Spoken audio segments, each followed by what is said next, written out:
All right. Welcome, everybody, to Discussing Tabletop. It is, of course, October 26th, 2024? I guess I don't need the year, but it's October 26th.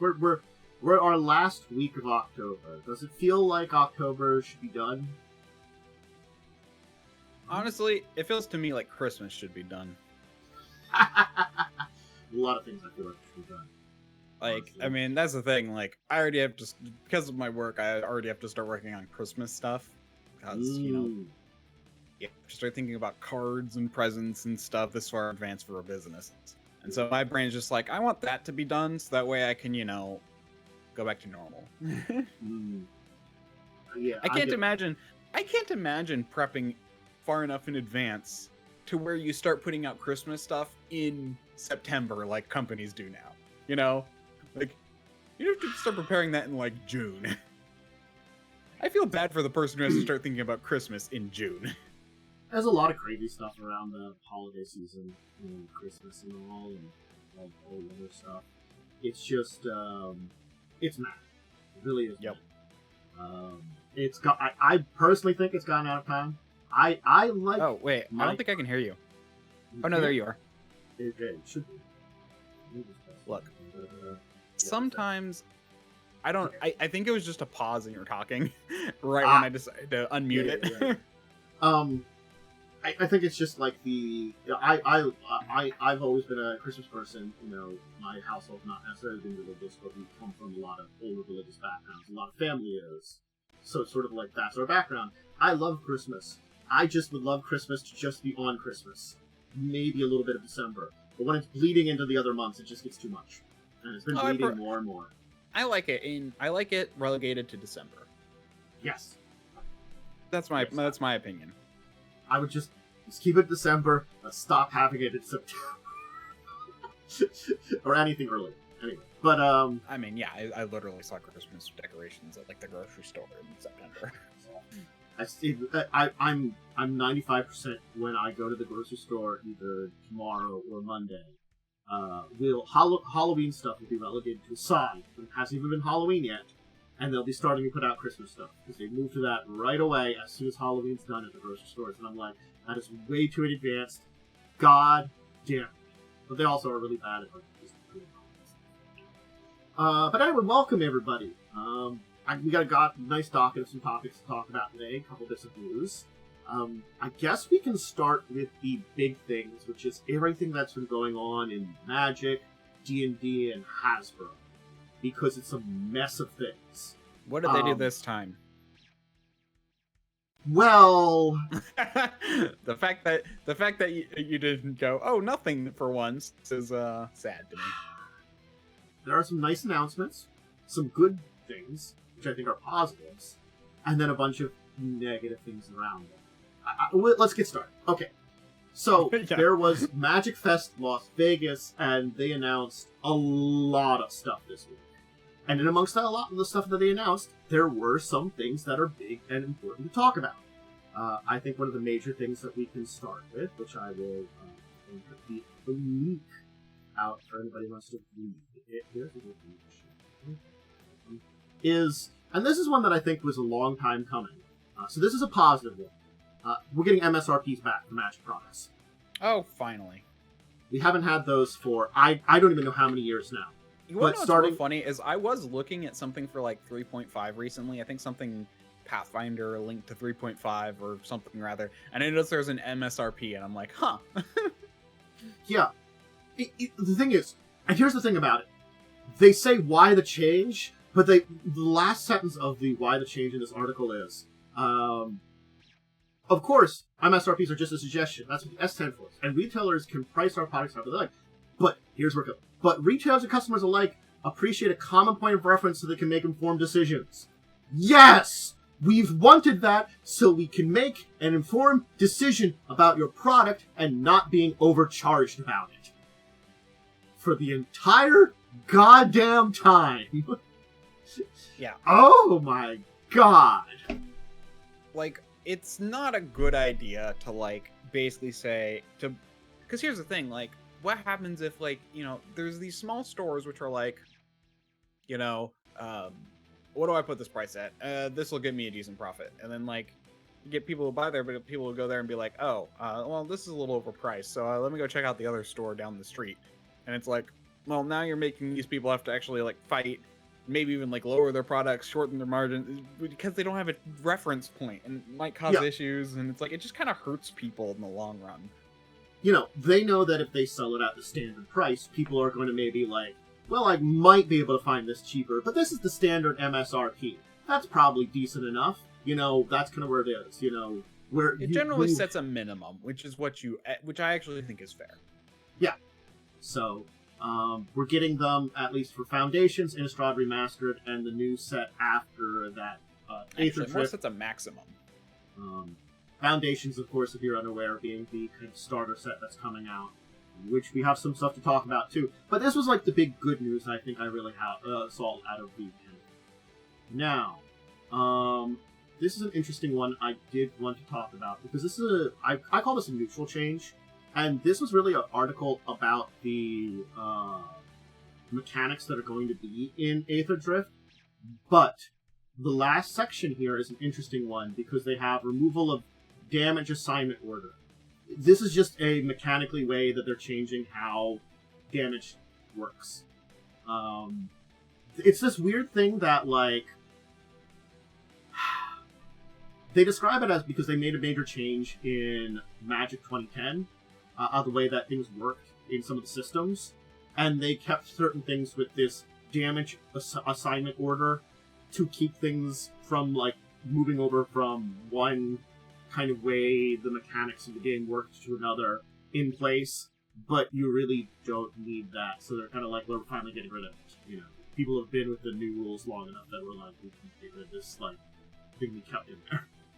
So, I barely, like, just by reading this a little bit, I'm like, I never really used this kind of stuff very much, but it's something that probably. It's one of those rules that are, it's one of those things that are really important in competitive play when you got like a thing where it's like, okay, I could win or you could win depending on how this is calculated out. We need to break out these specific rules. Yeah, because it's mostly about multiple creatures encountering each other, either multiple blockers being blocked by one creature, or multiple blockers blocking one attacker. Or the very much more rarer case of multiple attackers being blocked by one creature because that specific creature has to have that ability kind of thing. One of those is just normal magic. Multiple creatures can block one attacker. That's normal magic, but it's basically around that kind of thing of order and stuff like that. So this is a good, I guess this is a good thing, I'll call it, but it is a point of news that's a pretty big one and changes because honestly, multiple blockers is a standard kind of thing to do. Let's see here. Next up on the list of things that we got announcement for, we know what the upcoming sets are. There is a major change in here I do want to talk a little bit about. So, first off, we're getting 3 Universes Beyond sets. Not, Secret Layers, not Commander decks, sets. Like full-blown Lord of the Rings sets. And the 2 that we know about are Final Fantasy and Spider-Man. A Spider-Man Magic the Gathering set. Now the other thing is, Universes Beyond are going to be standard legal in all constructed formats. Or are legal in all constructed formats. They're legal everywhere. Okay. I mean, I'm not sure why that's a bad thing. I mean, I know the One Ring thing was a problem, which is why people didn't like that, but... Well, One Ring thing is different. What I mean by this is, normally there are different constructed formats that you play, and Universes Beyond was limited to certain formats. By making it legal everywhere, it means that these pieces, which are probably either going to be very rarely or never reprinted. Limited. Yeah. Yes. I see what you mean. Because Universes Beyond is a limited, we're not going to get reprints kind of thing. Yeah, or 'cause of very the way rare licensing boosters. works. Yeah. Yep. And as I said, I think I said about the other week, the universes within are very rare, and we don't see them very much. It's sort of like they're a forgotten and thing. they're ramping up. They've been ramping up Universes Beyonds and the other kinds of things. Like what are they called? Where it's like the little small things they do sometimes. Ramping up a lot of the universes beyond stuff, especially with secret Yeah. layers, with the other places they're coming in. We've been getting more and more of them. Yeah. That's definitely true. So, I mean, we're already getting 3 extra sets in a year. That would take us to 7 sets of Magic cards released in a year. Mm-hmm. And probably 1 premium, because they've been doing 1 premium a year.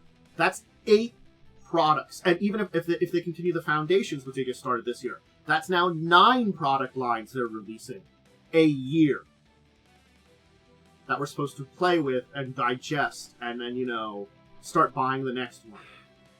Not to mention balancing, banning. It's just hard to keep up with that kind of output, especially when a lot of this stuff is going to be limited and cutthroat, and Mm-hmm. it's just oversaturated, honestly. I guess It's what just they're doing, oversaturating the market. they're oversaturating the market. It seems like maybe we will only have 7 or 8 sets, maybe, I guess, with 1 premium, because it looks like they're saying 6 new booster sets. So I assume what they mean is one of them will be like a Foundations that's not going to be a new booster set that they're talking about, so that'll be your 7th.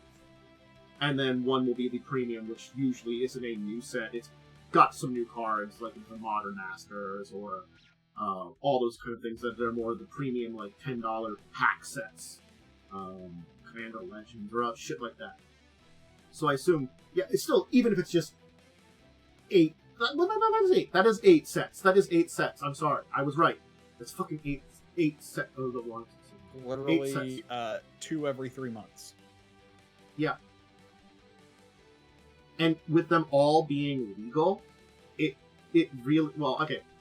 If we exclude the, specialized, expensive set they're probably going to put out mid-year, because they always do, that's still 7 sets that will all be legal in things like Standard. So Standard, Modern, Commander, Pauper, Legacy, Vintage are all going to see these cards. And I just don't know. I just don't know what this is going to have to any of the formats. I think that's the thing that I'm worried about, because it's sort of like, it's hard enough when these cards are ending up the Universes Beyond stuff in like Modern and stuff like that, and things like there are cards from the Lord of the Rings set that are very expensive and will never probably go down in price. One Ring, there's the Orc uncommon card, which I thought went for like $15 still. That's an uncommon that's worth $15, because they're just so good and need to be in like every goddamn deck. They printed a card that everybody needed. Yeah. So I know. And now be needed in more formats.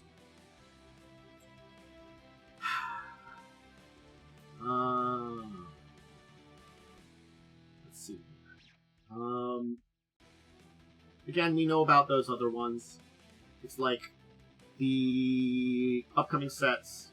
We know Aether Drift is. I'm not gonna lie. I'm not looking forward to like probably any. Well, maybe one of the sets coming from next year they've announced. I'm gonna say Innistrad Remastered. It's fine. I'm curious as to how they'll remaster it. Normally with the remaster projects, they pick cards from all the different sets. Innistrad has had enough sets that it probably can have a remaster. We'll see how it is. Aether Drift, it's a racing one. It's a set about racing. Is this going to be like the Cowboy set? That's the Aether Drift. The one I think might be neat is the Takir one, Dragonstorm, where the 5 clans of Takir are I guess. Oh, are they going to bring back that? I remember people. Wasn't there like? Isn't there some kind of like vehicle mechanic? Do you think they're going to bring that back in Aether Drift? They've had the vehicle mechanic still. I It's know. probably going to be front and center in Aether Drift.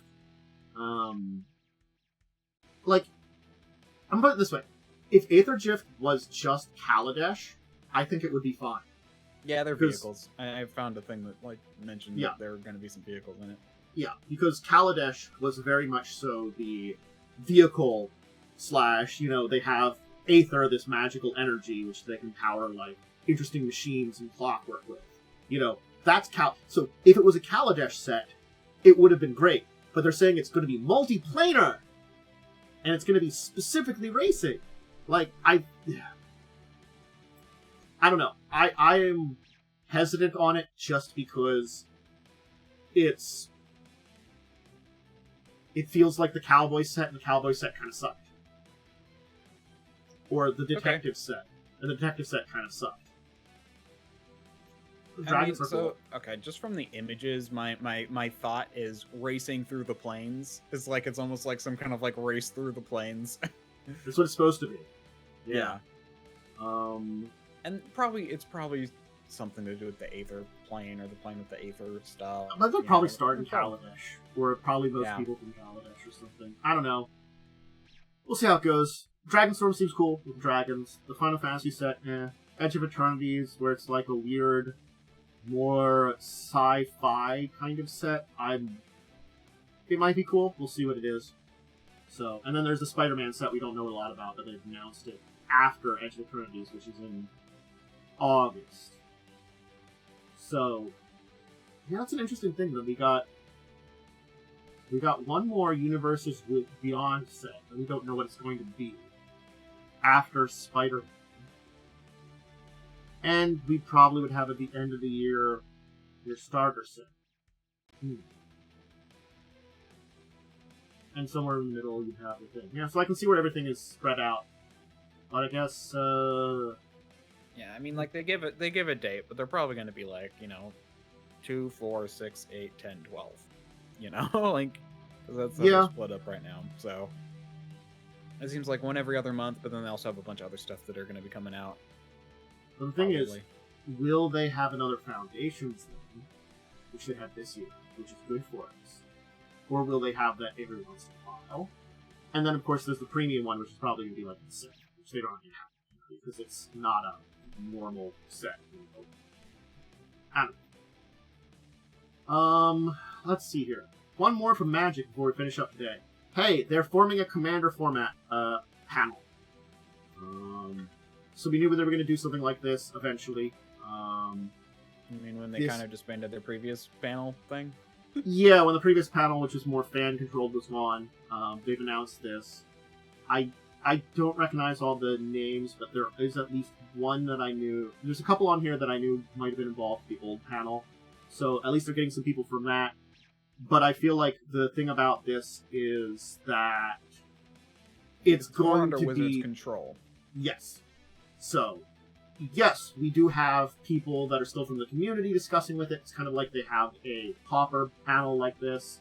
This is much less in the community than it was. It's probably, in a way, for the worse, but at least we still have something that does have community connection, So, yeah. It's the idea that these people will be providing direct feedback. Okay, they were kind of doing that before, but it's sort of like, I feel like they have less... They don't have the final decision, maybe, anymore. I think it's what probably it's going to be. They're going to be more like, this is what we need to do, these are the kind of things we should do, and then Wizards make the final decision. What I'm worried about is that it's going to be something like, oh, hey, we're doing a reprint of this, it's no longer going to be banned. For a little bit, Yeah.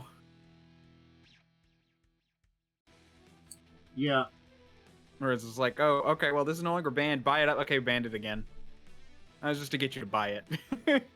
I think the sentence that says it all is this one here. An important goal to me is every major Commander announcement that Wizards intends to make has this group's eyes on it first. I think that's the important thing to say. Wizards does have the final say, but they are going to ask them stuff, and it is. They might keep their advice, which would be great, and listen to them, and do stuff like that. I'm not going to say that's not going to happen, but it does feel like then final decisions with Wizards. Like, in a way, they've always had the final decision. Like, they could have always been like, oh, hey, we're going to change the rules here. Yeah. But I just feel like, I don't know, this whole thing feels off to me. It's because the thing is, technically speaking, as a format, because Wizards really... Magic officially started with only one main format, and they have created more formats since then. The standard format, as it was, isn't even the original format. It was just a simple Magic the Gathering game that evolved into what would be kind of considered standard or a lot of those other formats. Like Standard, Modern, Legacy, Vintage, they're all the same game. They're all played the same way. They just have a different selection of cards. Okay. Commander was a different way of playing the game with the same cards, the same pieces. You know. Yeah, a little bit more health, right? But also but then you also had to have a commander. You can't have duplicates, etc. Yeah, like original Magic is up to 4 of any card that's not a basic land. 60 card standard, but you can have more or less cards. They're technically kind of as a minimum. I think 30 is the technical minimum. Yeah, really that's what a lot of card games have a 40 minimum. I think the maximum is technically you have to be able to shuffle it. I have heard that before. Shuffle it by hand. Yeah, by hand. So there really isn't a maximum, but that 60 card was the basic way of doing it. And Commander decks are 100. Which I'm going to say gives an advantage to people with big hands. Yes. And magicians. Commander is who actually very often have big hands. He's a very popular kind of. I would say it's much more of a. What's the word I'm looking for? Not simple format, casual format. That's the word I was looking for. So, I don't know. I like playing casual Magic of the older formats too, but I don't mind Commander. It's just a different way to play. And different types of decks. You brew different types of decks. Yeah. But it was always a fan-made format. Not Wizards. Oh, interesting. I didn't know that. Yeah. So did Wizards keep the original format balanced? Or was that also fan? Okay. The original format, Wizards were the one that devised, basically, the original standard vintage legacy kind of things. And they even created Modern, too. They created Modern once they got to the Modern card format from the old formats at Mirrodin. So it was after that they created Modern. It was still a while after that, but they basically... There were still some issues with, people... Because there was always by the time we get to there, they have a standard format, which is, that's you play with the latest cards, kind of thing like that. So that you can play, it's only the last couple of sets, you don't have to worry about diving back into Magic's history. And then there was basically playing with everything else originally. So this is by the time we get a dozen expansions in, that's why we're getting into having a difference between standard and just everything else, And the Legacy and Vintage were just whether or not you had certain cards were restricted, which you could only play one in your deck, or everything's just big. That's the difference between the two of them. Vintage has... I think Vintage is the one... I can never remember the difference because I'm really bad at that. I think Vintage... I've zoned out, by the way. Sorry. I'm trying to explain it so it makes sense, to at least the people out there. I totally get it, but it's I realize wait, I just realized I haven't paid attention to anything you've said in the last minute. So, simplify even more. Basically, Magic comes in, it's got a standard way of playing. They get to a point in time where it's harder to get the older cards. They split the format the first time. They keep going. They come to another point in time where it's harder to get older sets of cards. They split the format again. That was the creation of Modern. So there's a certain, like, Modern goes back to a certain point in time, and you don't go earlier than that. And then there's some formats that are that include those even earlier cards. Okay. And then the Standard are just the latest current sets. That was just basically the formats that Wizards made. After that, everything else is fan. Pauper. Pauper, which Magic does have a panel for, they control, was a fan-made thing, where everybody's playing comics. Commander started as Elder Dragon Highlander. EDH, that's Commander. They renamed it to Commander when they started publishing products for it, and made it official. But if you played before Commander was around, it was just EDH. I remember when it was EDH. And then Wizards like, we're renaming Commander and making it like a format that we have now. We're adopting this fan format. I don't like that Google is starting to autofill things for me with like Magic the Gathering and stuff. You're welcome. Because I literally like do nothing with it except talk about it on this show. And I'm like, I typed in Pauper and like it said Pauper, Magic the Gathering. And I'm like, format. And I'm like, wait, but I The answer is yes. But anyway, so back to this entire thing at hand.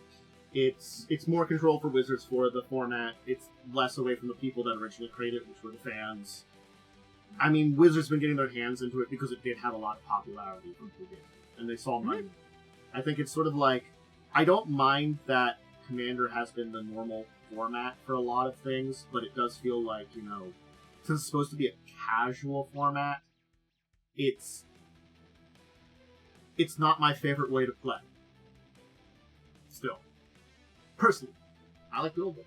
But Alright.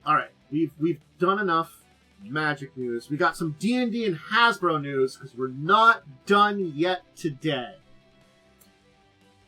Yes, and most of this is a mixed bag of news. So, I think they talk about it in... Where should we start with? You want to start with the good or bad news, I guess? Okay, let's start with the bad news, the kind of good news, or the really bad news. Let's start with the kind of good news. Okay. And then go to the good news, then end with the bad news. Okay, so the kind of bad news we'll start with. We're going to go kind of bad, good. Okay, so kind of bad here is Hasbro has a report for quarter 3. And... Oh, I want to take a look at this. Let me see here. Let me get the link to the Hasbro earnings report. Does this load up correctly? Yes. Who are they firing this time? That's actually a thing they're doing. I kind of... I'm both happy and sad that I got that right. Yeah. So, it's apparently better than the last year it was at this time, but it's still not good results, I guess. Mm-hmm. Like, D&D's revenue has dropped for online sales, apparently. Let me see the full reports. Oh my gosh, it sounds like they've been screwing over people on their online stuff. Yeah. So, Wizard of the Coast is down 5%. Magic's up 3%. Tabletop up 2%. Digital sales down 19%. Is that on all or just Wizards? That's, I think, might be all of it. I don't know. Here was a summary from Ian. I'll link this one too for this year. I had a couple of articles about this that could break it down a little bit. Total Hasbro gaming down 6%, toys down 10%, entertainment down 17%, not counting the E1 sale. Its profit for the quarter was $223.2 million, and last year saw a 171.1 million loss the same period. So I mean, it's like, it's not as much loss, but I guess it's down from like some surge back from various reasons. I don't know. I'm not a good financial person, but the other thing that's linked over here that we did get confirmation of, which I'd have to look through this a little bit more, but yeah. Yeah. The Ian World does... I actually work in basically an accounting department, so I can make sense of this after a period of time. But yeah, these reports are always just cause your brain to glitch. So yeah, we do know that from information that the 2024 Player's Handbook selling really good. I would have to find the exact link to it. I know that Nerd Immersion was talking about this too. I would say I couldn't find the link today very easily, and I forgot to check this site, but maybe I'll look that up in a minute. Anyway, effectively, what's happening is within this time period, it has sold at least the amount of copies that it took 2 years for the original 2014 to sell. And that's good. But the brand has grown a lot since 2014, so I'm not going to say, it isn't... I'm not going to say it isn't good, but we do have to say, it's a different kind of setting, different kind of comparison. We can say these numbers, and they sound really nice, that it took 2 years for the 2014 Player's Handbook to sell this much, and they'd have to do another print run. Those are big positives. They're selling well. They need more books than they thought they needed. That's good. But it is a much more popular thing. And I've got to be honest, I was thinking about this too. And I'm like, well, yeah, but also, probably this is a good excuse for a lot of people that just was always using someone else's book to buy one. Yeah. And there are plenty of people that are switching over, that are buying it now. And so there's this surge of people that are getting the new stuff. And also, a lot of the way that things work, unfortunately, it sounds like, there's a lot of switchover in, for the ease of stuff in D&D Beyond as being more 2024 characters than 2014, which I think is also fine, too. It's one of those things that's sort of 2024 has a lot of good updates. That's the problem.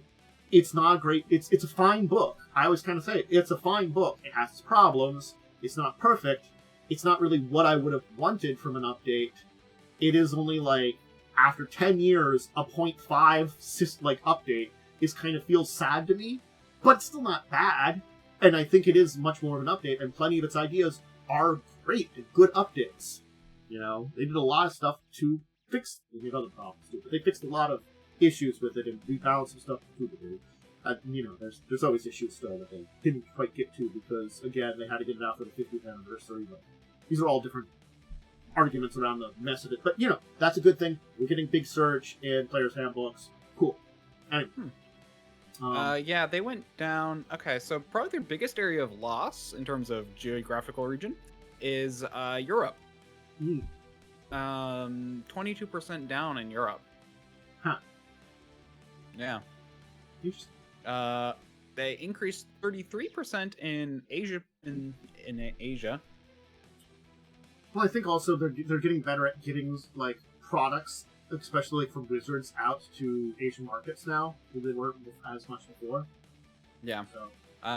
They also decreased about the same, 21% in Latin America. But North America, they only went down 8%. I understand Latin America. There's a joke in the Magic Gathering community that they ignored Latin America a lot of times. Unfortunately. That doesn't surprise me. Mm-hmm. Okay, and Wizards. Okay, now my brain's finally I've been silent because I've been studying the thing, trying to parsing make the sense information of it. from. Yeah. Yeah, they went down. They didn't go down that much for Wizards of the Coast. 5%, which isn't crazy. No. I mean, again, it's probably because they fired a bunch of people and lost all of that good people who've been working well together, and then suddenly threw in a bunch of new people. That only ends well. Only ends well, and I think also the fact is we really are only getting one major product during this time period. They're releasing less, at least right now, until they're getting the big push of the 3 big things. That's true. Yeah. They're putting all their focus on that, but that shouldn't affect their overall sales for it does, but it doesn't, because that's all very recent. That's towards the end of the financial year. That's the one there. then we, of course, have layoffs with corporate reorganization. Here's a Tabletop Gaming News article on these very layoffs. So, hey, with this report, we also got layoffs. Of course we did. Yay. Companies' response should not be to losing money should not be to fire people. It should be, honestly, to, like, you could, it's not actually good business. Mm-hmm. Like, I could give, like, a lot of, like, opinions about stuff, but no, it's just generally not good business. Yeah. Like, the associate influencer manager, was laid off. So that was the person that worked with all the various people that, report and do... Again, all the YouTube, all the Twitch people, all those other people that are, like, doing stuff and doing free advertisements for Wizards. The guy that worked with them and built relationships with them, got rid of him. Yep. And then when a lot of good people, when they fired a lot of, like, good people who you don't see, a lot of good people who you do see were like, well, this kind of sucks, I'm leaving now. Yeah. So. Yeah, I'm just seeing how many we got. Oh, I just saw this. Okay, entertainment, film and TV went down 99%. Do they do a lot, though, this year? Probably not. I don't think they did, like, anything, so it's probably... Because because the D&D movie was last year, right? Yeah. So it could have just been there's, like, no spending on it. There, again, maybe 99% doesn't reflect that they've lost any money there because they maybe didn't spend money there. That's true, yeah. Because this is their revenue. So that's what I'm looking at. The revenue is 99% less. Uh-huh. Yeah, tabletop gaming up 3%. Digital and licensed gaming up 18%. So. It's an operational streamlining of their team. I'll link this article from Token.com. Also known as firing people who make too much money and hiring people. Yeah. Oh, wait. Did I read that wrong? Wait, digital and licensed gaming up 18%, but digital sales down 18%. Okay, yeah. So things that are... Fewer than 100 employees will be affected by this streamlining. So, like 99? I'm sorry. When you say when your quote was saying fewer than 100, it means it's pretty close to 100. Oh God. Yeah. So. Yeah. I mean, it's more layoffs. I don't know what to say about it. It's an awful thing, and I feel like they keep just gutting their stuff to save money. I don't know. So how much did Chris Cox make this year? I don't know. There's two more things here quickly before we finish off the Hasbro D&D news. And Chris Cox said some things. Hey, he talked about those plans for more secret layers, some more other stuff there going on. The way that he wants to continue to expand Magic, He talked about those group sales for the Player's Handbook. Yeah. So it's all stuff that, like, I see and I say to myself, man, I don't want to listen to Chris Cox too much. Like, I'm already getting... This is just... He's so disconnected. Like, that's, I think, what's so annoying about reading about him or hearing him talk, is that he's just so disconnected from the area he's, like, governing, basically.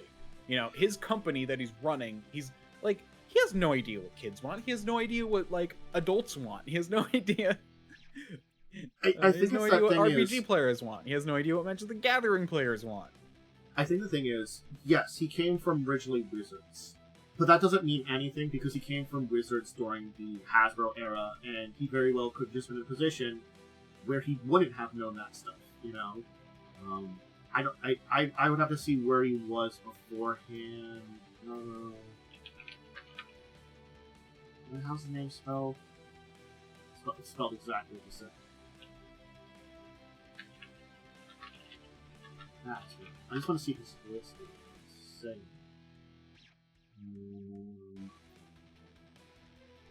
Let's see here. He was the CEO of Wizards of the Coast for a while. He also held before that he held a management position at Microsoft for Xbox.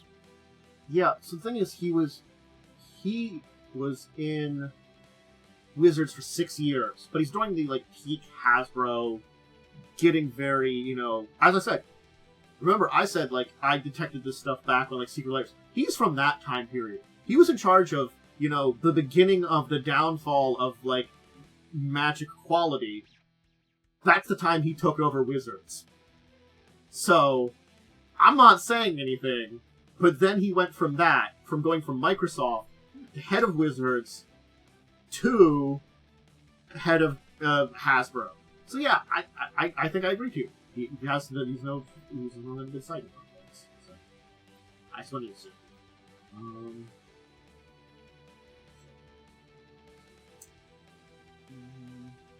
The D&D vinyl's out. I'll link it. That's a nice little thing to clean our palate with before we move on. So if you're interested in the vinyl, it's the 50th anniversary. It's got some songs on it. There you go. Why don't we move on from everything Wizards does and Hasbro does to stuff that's nicer in the world. War of the Immortals! Do you want to talk more about the Immortals? That's a nice one. You had some things to say about that, didn't you? Worm? Sorry, I was looking at Cox's past work history. What were you saying? War of the Immortals. Oh, okay. I got that right here. Sorry, I completely zoned out because I was just looking. Yeah, he bounced around a bit, but he went from Microsoft to I don't know what Leapfrog is, and then back to Microsoft. General manager, P&L owner, learning games business unit focused on. Oh, okay, so it's learning games. Oh, I've heard of them before. Yeah, I've heard of them too. Oh, hey. Is that a Momo? I think it's Momo. You've missed the majority of the negativity. Oh, sweet. Did you talk about the Final Fantasy thing that's kind of cool? That was no, cool. Not yet. We briefly talked about that. Sick. Because we talked. So I mostly didn't know if you need me to explain who some of these people are who are on that picture for people who don't play. We didn't that really go into Discord. that. We just kind of went because they announced a whole bunch of stuff, so we just went over all of it. Yeah, it's a mess of announcements. That was a lot of stuff. Magic. Apparently, Hasbro's firing more people. Doesn't surprise me. Mm-hmm. Let's see here. I can go over the quick list of stuff that we talked about. They're getting MSRP back to Magic the Gathering things. Good. It's actually a good thing for once. They're changing how the damage works a little bit with Foundations. It's just going to a little bit easier. Hey, Universes Beyond is legal in all formats. I'm iffy on that one, but alright. Again, that's why I'm feeling too. I'm a little iffy on that one. We got the Commander format panel, so basically the advisory panel to Wizards that will probably give them suggestions and they may or may not listen to. I'm iffy on that one too, because of obvious reasons. Yep. Then, of course, Hasbro's doing not great, has been doing, you know, Wizards doing okay. There's some layoffs as a result of it. Though, Player's Handbook selling really well in this time period. Sold as much as the first 2 years of 2014. Sick. I mean, that's good. That's good numbers, but I also say it's not really a great metric of things because of two different time periods. It's not. Hey, chat. I know you just got with a lot of negativity, probably from this old geezer over here. Yeah, I'll show this Final Fantasy. Oh, it's a good picture. If you need me to explain who any of those characters are, please let me know. I assume you know who two of them are, Tantus. I know Lightning. Yeah, I also know Lightning, and she's in 3 bad video games. I don't know why she's there. I know. Tidus and Yufa. Yeah, the guy in the middle there. Titus. The guy in the middle there is Emmett Selk. He's one of the main villains of Final Fantasy XIV. Oh, okay. So, yeah. I mean, again, like Final Fantasy set. Oh yeah, we're also getting 3 Universes Beyond actual sets next year. Cool. I Final mean, Fantasy that's first fine. We're I also mean, I'm getting down with the Final Fantasy set, but that may just because I like Final Fantasy. Well, we're also getting a Spider-Man set and an unannounced one. Is there enough stuff in? Like, actually, no. I'm gonna stop myself. There absolutely is enough bullshit in Spider-Man for a full match set. This is not an incorrect statement. What what D villain are they going to include in Yeah. cards? I hope they bring that guy who turns people into dinosaurs. I hope they bring him in. Oh, I like him. He could cure cancer, but he just wants to turn people into dinosaurs. Yeah, I love that meme. That's why I like him.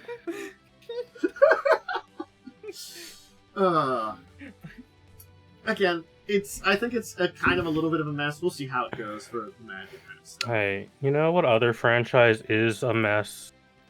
And is run by possibly one of the most evil tabletop corporations, but is much cooler than Magic the Gathering and is having a renaissance. Hey, now's the time you should all get into Warhammer 40k lore chat, because it's real hot over here right now. A lot of cool stuff's going on. For some reason.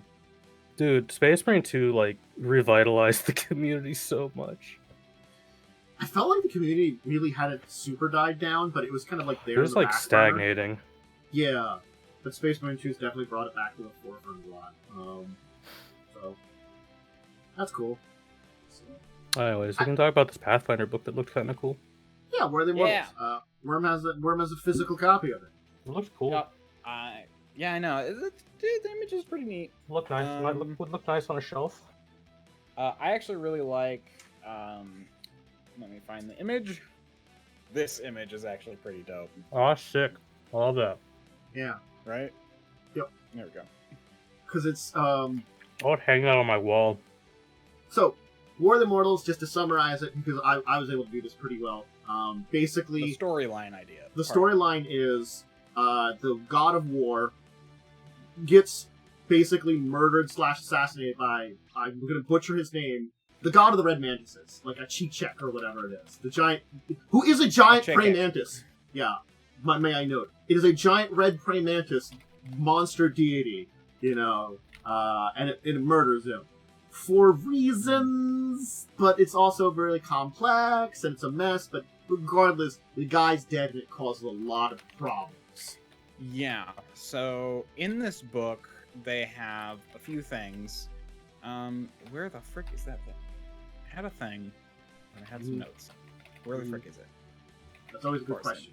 Where are the notes? I love when I misplace the tab. But anyway, I might as well just start. There are... so you've got 2 new classes, though, which Animist, who's very interesting in the way they prepare their spells. If you look, bump the mic. If you look here at their spell list, it's kind of interesting because you'll notice that it's. I've seen that chart. It's hard to see there. Isn't it like pluses? Let me see if I can find. Yeah. It's like +2, +3, +3, +2. Yeah. So basically, half their spells they prepare like a normal divine caster, and then the other half of their spells they have to prepare based on spirits they create. So they're extremely. What's interesting is their base powers are extremely flexible, which I think. Yeah. Is extremely flexible, which I think is going to be an absolute pain for players. It's definitely the kind of complexity you expect for Pathfinder, where it's like, oh my gosh, I have a bajillion options and I actually have to think through and prepare them before the day starts. Yeah. Exemplar is a little bit more loose. You only have to you have to pick some items, and then like from those items you have to. During combat, you can spend an action to pick which one to infuse. And based on which ones you infuse, you get different abilities. So I think... Cool. Yeah. I do have one big question out of everything that's in there. Yep. Mythic. I was getting to that. Yeah, so basically Mythic... Oh, actually, I do want to talk about the class archetypes first, which are interesting. Because you actually, the way they did it, I remember us talking about like, oh, how is this going to work? So first off, yes, you do have to be a specific class. Also, so for example, the like for the Avenger, which is a rogue, you have to pick it at first level, and you have to pick a racket, and it changes some things. So it's actually like our archetypes from like the first edition, where it actually changes some things. Yeah, that's cool. Yeah, like for example, prerequisite, you must be a rogue. Adjustments, Avenger adjustments, you must choose a deity. You are trained in intimidation, religion, stealth, the divine skill granted by your racket, and a number of additional skills equal to 3 plus your intelligence modifier instead of your normal starting skill proficiencies. So it mostly changes stuff like that. You do not gain the surprise attack class feature, you gain the hunt prey action. Okay. So, like, it actually changes aspects. And it's basically like a normal archetype, except it gives features basically through level 18. So, pretty much most of your class. Yeah, so it's like it gives you options through the most of your class. So it is a bigger deal. This is definitely something I'd be interested to see more of. But yeah, the ones they have in the book are Avenger, which is basically a divine rogue. Blood Rager, which is a half barbarian, half sorcerer. Seneschal, which is kind of like a witch without a deity. Which yeah, and then Vindicator, which is a ranger who also kind of tries to do stuff. I'm trying to remember what they do. It's religious, I think. Yeah, I think it's like kind of like an inquisitor. Yeah, and then warrior of legend for fighters. Then we get mythic. Which is interesting. I don't think it's bad. Honestly, it's basically just a free archetype, which they mentioned. It's basically like you get a free archetype every other level, free archetype feat. You have to, when you start, you have to pick a calling, which is usually based around a skill. Like an acrobat calling is based around acrobatics. Artisan's calling is based around crafting. Bookkeeper's calling is based around we'll call knowledge or lore skills. So like, and basically you get mythic points by following your calling. You can then spend those mythic points, and this is the thing that's really interesting, to boost your proficiency to plus 10, regardless of your level. So even if you're level 2, you can boost your trained to mythic for one roll by spending a point. And that gives you basically a plus 10 versus, the plus 2 for train. So even if you're legendary, it's a boost. But, so... which is interesting. Once you reach level 10... Well, sorry, technically level 12, you have to pick a mythic path, which is a little bit different. They have a few of them. For example, like there's Ascended Celestial, there's an Archfiend, so you actually you have Fiend Blood and you become like a Fiend. Apocalypse Rider. So basically, level 2 through 10, you're picking up feats related to that are more generic, but they're like mythic archetype. And then after that, you pick up a mythic archetype, that you then finish off your path with. Okay, so it does sound interesting, as it would still probably be like, you'd have the option of you're still playing something with an option, a mythical character, and you're still going to be, I guess, more powerful than your average character because you're more mythic, you're more heroic, but it feels like it's less an extra thing, sort of like the old mythic path was, and this is more like just another thing layered on top of your character. Yeah, I kind of do like that a little bit better. You literally you get these for free. They don't replace any options. That's the one nice thing. If you pick once you pick a mythic spark, or what was it, a mythic thing. Let me find it. What it was called again. Mythic Calling. Once you pick up a Mythic Calling, you actually get edicts and anathemas related to the calling, and and then you get points by doing stuff related to it. It makes me more interested to experiment with it and see how it balances out and things and stuff too. Yeah. Interesting. They have mythic spells, which are spells which you must cast. You cast with their normal spell slot, but you must also spend a mythic point to cast them. Okay. And then they have mythic creatures, which are basically creatures with mythic abilities. Like they have mythic points that they can spend. Okay. So again, there's some very big similarities to old Mythic. So it's like you're not necessarily going super far away. So some concepts behind it, but they are, I guess, making it much more of an integrated thing. Yeah. What's interesting to me is I've been trying to figure this out, and I through my quick reading, I haven't been able to find it. I'm not sure what happens if you start a mythic character later. They mentioned that you can. That was that little book thing that I had from last week. Yeah, they mentioned you. Well, that part's in here about the different they do mythic over each tier, but they don't really clarify easily. What that would might happen be if why you they provided provide the extra thing, the extra PDF that they released last week for all. I mean, I was looking at that and I don't remember seeing it. Ooh. In that, like at first level or whenever they receive a calling, receive an extra second. Use their extra feats. I think you just get your feats if you start later. That's what I'm not sure about. Alright, so it sounds like there's some interesting things there, and it's definitely being a nice big storyline. Yeah. Positive. I think it's interesting. So what's fun is one of the beasts. So in past books, in past second edition books, when they talk about kaijus, they're like, kaijus don't have stats because they're too powerful. They're more of a natural disaster, so they're hazards. But they actually stat one out in this book because it's a mythic. It's like as a mythic creature. So you can fight a kaiju. Yeah, here it is. Here's the kaiju. Whoop. Ooh, that's... Look, I'm not gonna lie. They were ridiculous. The kaiju stats from first edition, just ridiculous stuff. So I can understand people like, well, they're there, but I guess you might actually crawl on its back and stab in the head. Yep.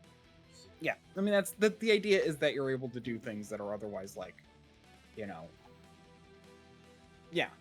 are otherwise a normal person can't do. Okay, so I think I'm just checked up the alternate mythic rules that we saw last week. Basically, they had an alternate rule of mythic trials, and if you're doing a late start, you would do a trial, which would, I guess, unlock all your powers up till then.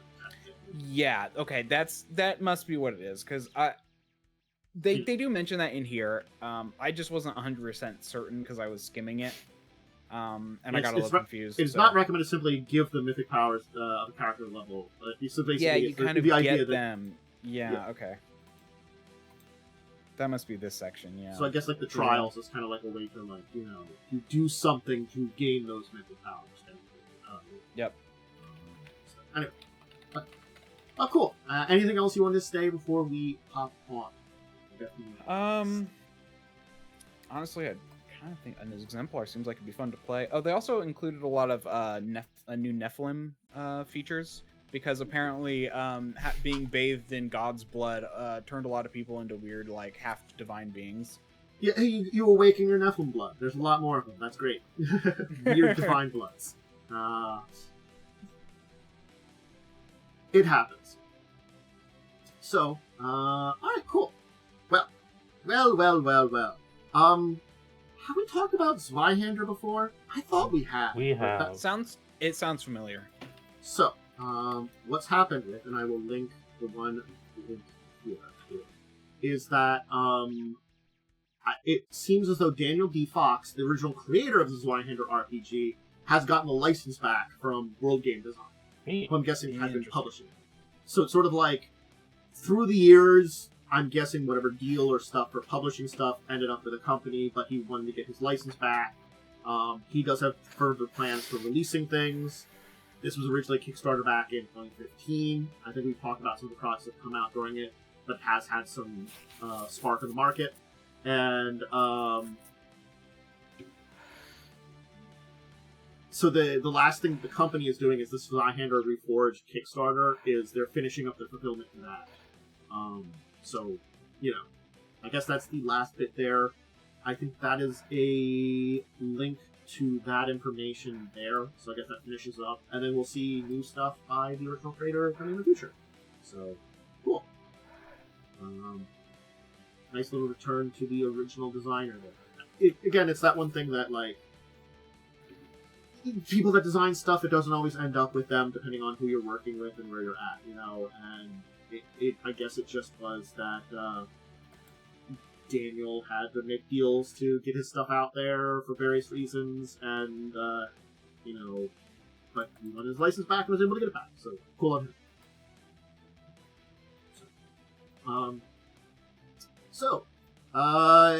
Moving right along a little bit. Have you ever wanted to play a board game from 1956?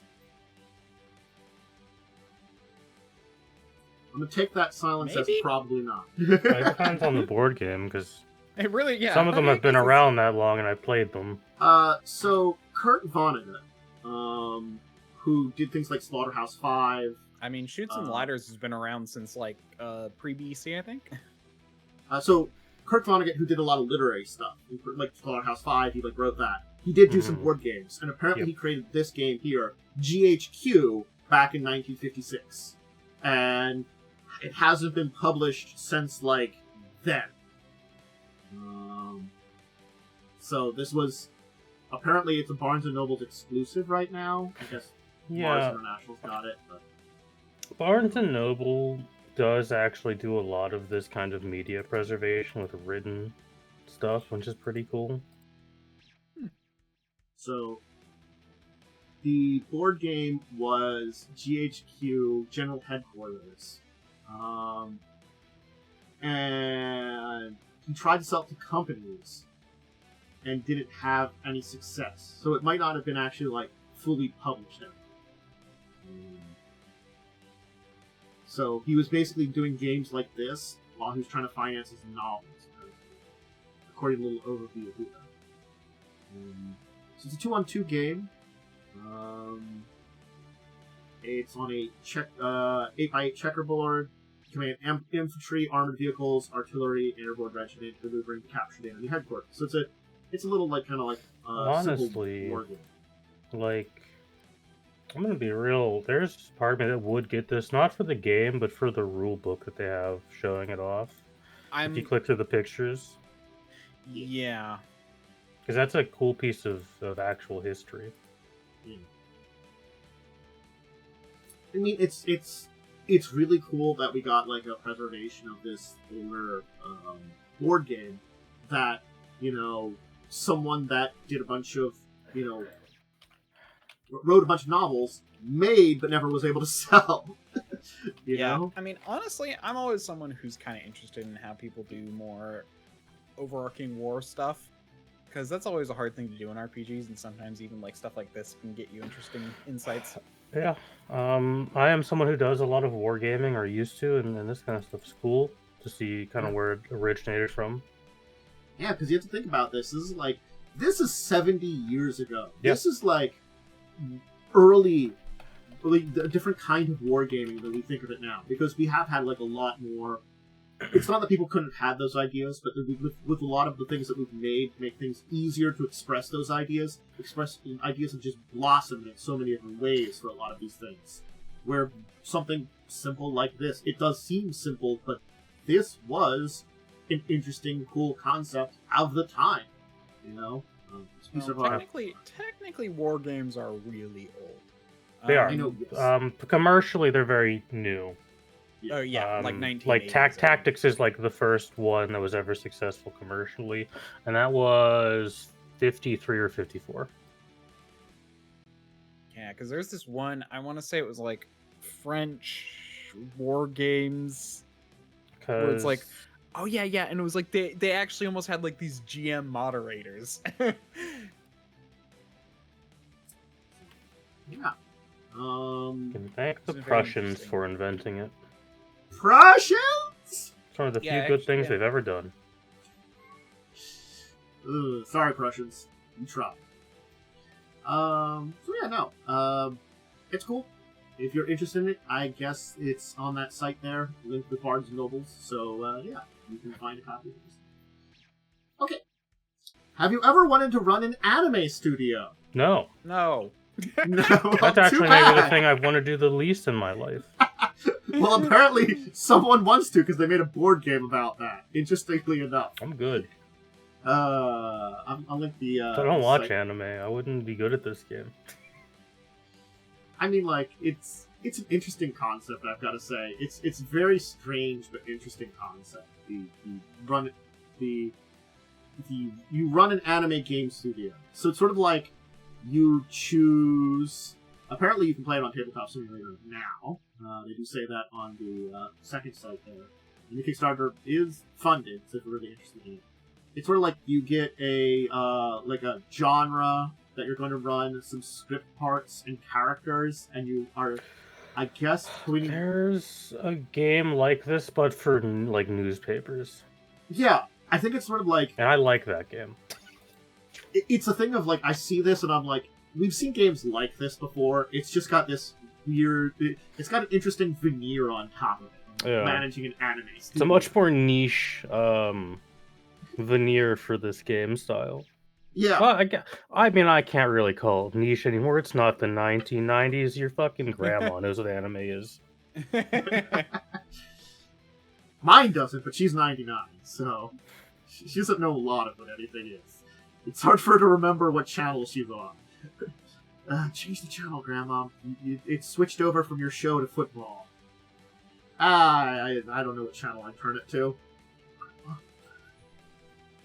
That's happened. Strategize. That's happened. Anyway. I mean, no. I mean, my favorite is when my boss is trying to like do something and he's like in the wrong program. I'm like, that's not Nice. how that works. My boss is 85. I have an 85-year-old boss. Yep. Half my time is spent helping him fix problems, and it's really annoying because yeah. I want to actually get work done. So I guess the plot is, you know, your people left over from a major studio closing, and you're just basically trying to make a niche studio to keep going with a bunch of people together, which is not necessarily. That feels very anime industry. I'm not going to Does it lie. have mechanics for being horrifically overworked and underpaid? I'm going to say I don't know, but maybe. I mean, to be fair, the first player token is someone who's like writing profusely and sweating, there we so go. probably. This is a game that Miyazaki would hate. The man who famously hates anime, but makes the greatest anime movies ever. You're not The man who wrong. refuses to retire. He's retired like 4 times. I saw something talking about it. It's because like he tried to like leave it to his son, but he just doesn't. Dude, he his doesn't son has trust made his- 2 really bad movies. Yeah, you can't trust his son is the unfortunate because his son's like, I'm not you. I try, man. I'm just not you. Damn it, kid. Grumble. Like, this kid has made some horrible movies. Yeah. So, hey, we mentioned Warhammer. We can Hey. talk a little bit more about that for a second. Because there's some animation news, and some of it out of New York Comic Con is we know about the Warhammer animation from Secret Level. Yeah, that's like the only one from that show I'm actually interested in. The D&D Oh, one. no. Actually, I'm interested in the Concord one because it's very funny. Oh, you're right. I forgot they have that. I'm actually interested in the Concord one because that's really funny because Concord is dead. Oh God. Oh, Concord. Wait. So what was? Wait. So what about Okay, so Concord? Secret Level is an anthology. Like, I think we. It's an anthology like Love, Death, and Robots. Yeah, But for that's gonna video happen. games. And Concord is one of them. Concord shut down after I 2 know. weeks of being out, chat. Yeah. So it's really funny. Yep. Yep. But there's like a bunch. I think God of War is getting one. I know Armored Core is getting one. Yeah. Oh, it's Titus. I like this guy's the only Ultramarine I like. Fucking hate the Ultra Breeds. Okay. Titus is the character from Space Marines. Yeah. For those who don't know, he's cool. He's a cool guy. He's also like 10 foot tall. Yeah, I mean, all the Space Marines are like that. He's like a even taller one because it's really funny in game. And they have confirmed that the animation will be a post Space Marine 2. Ooh, hell yeah! Of his. Space Marine 2 is great. They make the joke because it's called Secret Level. Like, oh, it's like a secret level. Shut up. Yeah. So yeah, no. So we got a bit more about that. I hope it has orcs because orcs are great. They are fun. Not good. Yeah, apparently Emperor was like 14 feet tall. Yeah, he's a really tall guy. If you actually look up a height chart for 40k, it's really funny. I have. It's so I saw dumb. a clip of some people playing it, and one person who didn't know anything was like, "Can I squish this person?" And it's like, they're so small, and someone had to be like, "We're 9 feet tall." And he's like, "Really?" You know? Yeah, like because you just look at the character, you think they're normal, and then you around the guardsmen, and you're like just towering over all the guardsmen. Like, I want to put this right in Space Marine 2. There is there are multiple scenes where you're talking to this lady guardsman, and she comes up to your knee. She might be a little small normally, but you're just so big. And the other little bit of animation news I wanted to put with this one is, if you're a fan of it and you like it, the Vox Machina animated series is getting a 4th season. Doesn't surprise me. It's like super popular, I think. Yeah. I've only seen season 1 and it was pretty good. I haven't seen it, but again, like, it's one of those ones season 2 or 3. Maybe I'll binge some of it at some point in time, because honestly, that way I could get some Critical Role-ish plots without actually having to watch the entire thing. I know they're doing one on the 2nd series already. That got announced like a couple years ago. Which is the one I'm more interested in, because that's the campaign I actually watched for 200 episodes of my life. Yeah.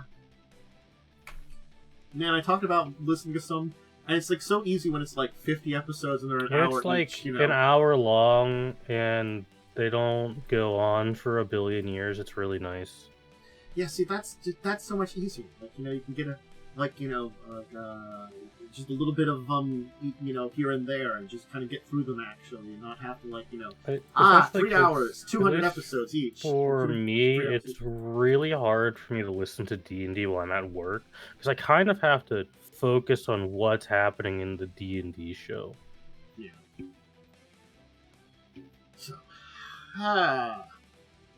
So yeah, there's some nice little things in tabletop-related animation to talk about. And we have one final normal topic today, and that's one... I wasn't going to talk about this, but it's silly. There's a Smurfs RPG. There is.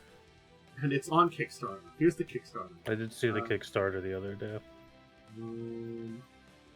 Also, I'm posting in the Tantus's Discord the the height chart. So if anyone wants to see it, go to his Discord. Oh, what channel? And look in the Discussing Tabletop section. Find that one. There it is. Anyway, so if you don't know the Smurfs, I feel like this is much more classic Smurfs rather than the live-action hybrid movies, which were a thing that existed. Is that like a decade ago now? I've seen half of one of those. I think I saw part of one of those on when it was on a movie channel a decade ago, and it was a thing. But I did watch one, and I don't remember much of it. But I did watch a lot of the animated series because early Cartoon Network had a lot of Smurfs. Oh, sorry, I watched one of the animated series. Yeah. The more recent movies, I don't remember anything. I don't think I've seen any of them. I think it was, the earlier days of Cartoon Network when that first came out. One of the things they had, because I think it was Hanna-Barbera, a lot of stuff from there. Yeah, was yeah. Smurfs. Smurfs is one of their big ones. So I saw a lot of Smurfs. That was me really watching Smurfs. Never really watched the Smurfs. I'm like tangentially aware of what it is, but I didn't have a TV growing up. It's weird in a lot of ways. I know Because- it's like the dude wants to like eat them or something. Yeah, there's He wants to I like get- prove they exist. well, Gargamel knows they exist, but he switches between two things, which is weird. He either wants to eat them for some reason, or use them to make gold, and you never know what she's going to be doing with it. You know, apparently you can also turn them into gold or something. It sounds wacky. Yeah, wizard Yeah. stuff. Just wizard stuff. Yeah, well, he's like I thought evil he wanted to wizard prove with a they- cat. I thought he wanted to prove they exist to people. Well, I mean, like, you do see other people occasionally. I remember the animated series, but it's sort of like... whoa! Are you the like weird- accusing the Smurfs of not having a consistent continuity? That's fucked up, man. There's like 2 females that exist ever. I do. One of the 2 was created through evil magic. I too. do mainly know the Smurfs from the many jokes that were made on Robot Chicken. Yeah. Those aren't incorrect. I'm not gonna lie. Yeah. So it's a weird little place. Anyway, it's kind of interesting that they made an RPG about it. I guess I would like What to would see. you like? Now I'm all for weird RPGs, but who is the Smurfs like a hot IP currently? I don't know. Honestly, like- the fact that they are made people like talking 3 about the movies... Smurfs? Hold on, how many Smurf movies did they make? Probably a lot. I'm gonna be honest. I know they probably made. actually. I know they made They're like. at probably least, still making them. How many- Oh yeah, sorry. this is- Sorry. This is a new TV series. This is probably why this exists. Oh, and the original animated series had 256 episodes that were 417 Good seconds. lord. Yeah, it was 9 seasons, the original one, from 81. Oh, sorry. It's generated $4 billion in revenue. That's actually kind of impressive for a TV show. So, yeah. There's Smurf theme park rides. I wouldn't be surprised. Oh yeah, okay, they're in France. It makes Oh, sense because okay, Smurf's like apparently- a French invention. Apparently, there were only 2 live actions, and the 3rd one was canceled. Honestly, good. Yeah. Because I remember Regardless- seeing advertisements for a Smurf 3, but apparently it got canceled. So But, see, like, the thing is, like, I think about it and I'm like, I can see this being a thing as being, like, a weird little, like, blue person going on strange fantasy adventures, you know, in an animal. There's a new Smurf movie being made, but it was delayed for the better movie, Sonic the Hedgehog 3. That makes sense. 'Cause- Is it going to be a better movie? I guess mean, yeah. Sonic Yeah. 1 and 2 are pretty good. That's the thing. Like, there's- actually, I can- unironically. yeah, I mean, I like the first one. It was. I have to see the second one still. The second I one- would like the first one. I love the second one because Idris Elba does play Knuckles. It's, I know we have it's Keanu playing really, Shadow. and then I mean- Keanu's playing Shadow, and that's like really funny to me. Oh man. Yeah, Also, so there's been Jim there's Carrey retired apparently and a- came back for the 3rd movie, by the way. there's Yeah. apparently a Smurf movie released in 2022. Interesting. I'm just looking at the free quick start if you want to see. Oh yeah, that and that's the one that was delayed for Sonic the Hedgehog 3. That is the better movie that I will probably watch in theaters. So I'm guessing it's just going to be, you know, basically go on little It's- adventures. do your wacky you know. TV show plot for the day. That's probably what it is, which isn't necessarily Oh. bad. Don't get Oh. eaten by the weird guy. Oh Yeah. gosh, just look up if you want to be weirded out. Look up the Alright. Smurfs 2 picture. Jeez. Oh, the movie. Two. That is a little weird. Right? I don't know what it Oh, is, it's a but little I just weird. get creeped out. It's just creeping me out. I don't know why. I don't so like bad. that. I'm gonna close that. Yeah. I don't like Rabbit that one. one.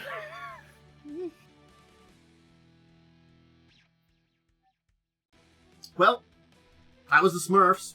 That was a thing. Hey, people like the Smurfs apparently. Honestly, the Fine. concept of the Smurfs I actually do find interesting. I'd love to like look into it. I just know it's also just, I don't know, something about it like interests me, but I just also I don't like care it from the enough to look into it. perspective that I enjoy media that is about tiny people in a normal-sized world. And it is like medieval fantasy, because it's supposed to be like a medieval age, and it's still got a lot of Yeah. fantasy and magic, and like, you know, maybe it doesn't really have talking animals, but it's got like, you know, animal companions and stuff. It's very much so a type of fantasy and kind of stuff that is fun to play. So I can see where this wouldn't be bad. It's just if someone was like, "Hey, want to play the Smurfs?" I'd probably be like, "Yeah, sure, fuck it." Hell, you could approach me. You want to play My Little Pony? I'd probably like, "Yeah, right, I'm fine with that." Honestly, the main reason I actually think I'd be interested in looking into this is just so I could learn more about it. It's like they've got to have a section about things. I hope there's deep Smurf lore in the book. Look, you know, it's that weird thing of like, I do remember a few things from like back in the day of watching a lot of it, because I would just watch a lot of Cartoon Network and whatever the hell they had on, you know, back in early 2000s, you know, late 90s and stuff. So I know a few things. Like, again, like my fun fact of like, at least in the animated series, there were only 2 females ever. Smurfette, who was created by Gargamel. That's a weird thing. And there was a grandma Smurf. It's a little strange. She was an evil, like, Smurf clone that was supposed to, like, seduce them and bring them into I do know that there are, like, angel Smurfs and devil Smurfs, which does imply the existence of Christianity. It's such a weird. Anyway, we should move on to our deeper discussion topic, which I thought about one because I found my notes. Oh well. Those notes for War of the Immortal you were looking for. Yeah. Sometimes it just takes a while. So I thought a good topic today to talk about would be non-combat challenges and encounters. Because there's a lot of different types of them that you can probably do, and I think we've talked about a few here and there over the years of talking about these topics. But I thought, you know, we'd kind of do like a little episode discussing them. I have a lot of opinions on this. I've learned that with the people I run games for, I can't do these.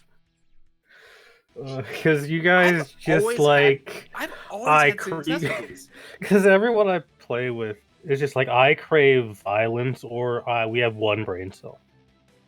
Look, I try to do these, you know, I try my best, and, you know, like, when we get, like, you know, either Cell or Lightning calling for blood. Lightning and Cell make some of the dumbest characters, and it is great, but it is like, I can't give the party an intellectual challenge, because they're gonna fuck it up, and try to just, like, punch the door down.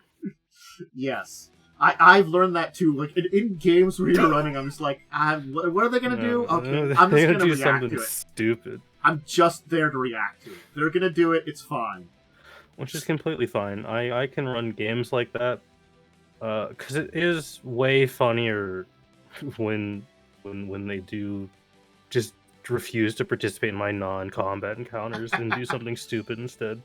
So, I guess the best way is, we can kind of define this in a couple different ways. We could probably come up with some extras. Mm-hmm. You could probably have something more akin to which... Like a traditional puzzle. A puzzle kind of challenge. Which you shouldn't... Puzzles are very hit or miss in D&D. You have to have a group who really likes them.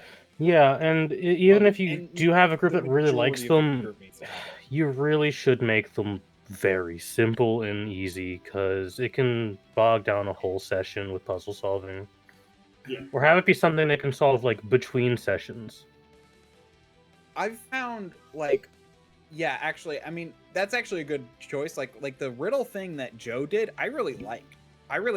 Like, I was the only one doing it, but I loved taking the time to figure that out. Well, I think wasn't the riddle thing like something that your character was doing specifically? It was a puzzle. It wasn't a riddle. Yeah, my character was doing that anyway, but part of the reason I was totally down to do it was because I was having fun with it IRL. I didn't spend a ton of time on it, but... I don't mind a good puzzle, too. But again, like, I can understand that sometimes it's that weird thing of, like, sometimes, even if it's a simple solution or simple in front of you, you can just miss things, and that group brain cell can break. I remember in Children of Wrath, you had like a door puzzle at one point, and I was like legitimately trying to figure it out, and then three people were just like, "This is fuck this. We're just gonna like become big and just punch the door open." And then I was like, "All right, the mage who could do this puzzle, I'll just do nothing. I will just open up Final Fantasy 14 like I did for the majority of that game and say nothing." So so there are a few ways about this. So there's like so we can go over these. There's what I will call the player challenge, which is where that's what puzzles are. They're not a challenge for your characters, they're a challenge for your players. Yeah. Then you have, I would call the like action sequences. And then you have what I would call extra layer game or what's a good way to put this? Rule like an extra layer of game. Okay. Where okay. Like this would be like a war game or a like something that's going on that has different rules. So we can kind of break this down using those kind of things too. So we kind of got that puzzle challenge. You know, that's something of the mind. Usually, it's going to be aiming for the players more than the characters. The characters can maybe like.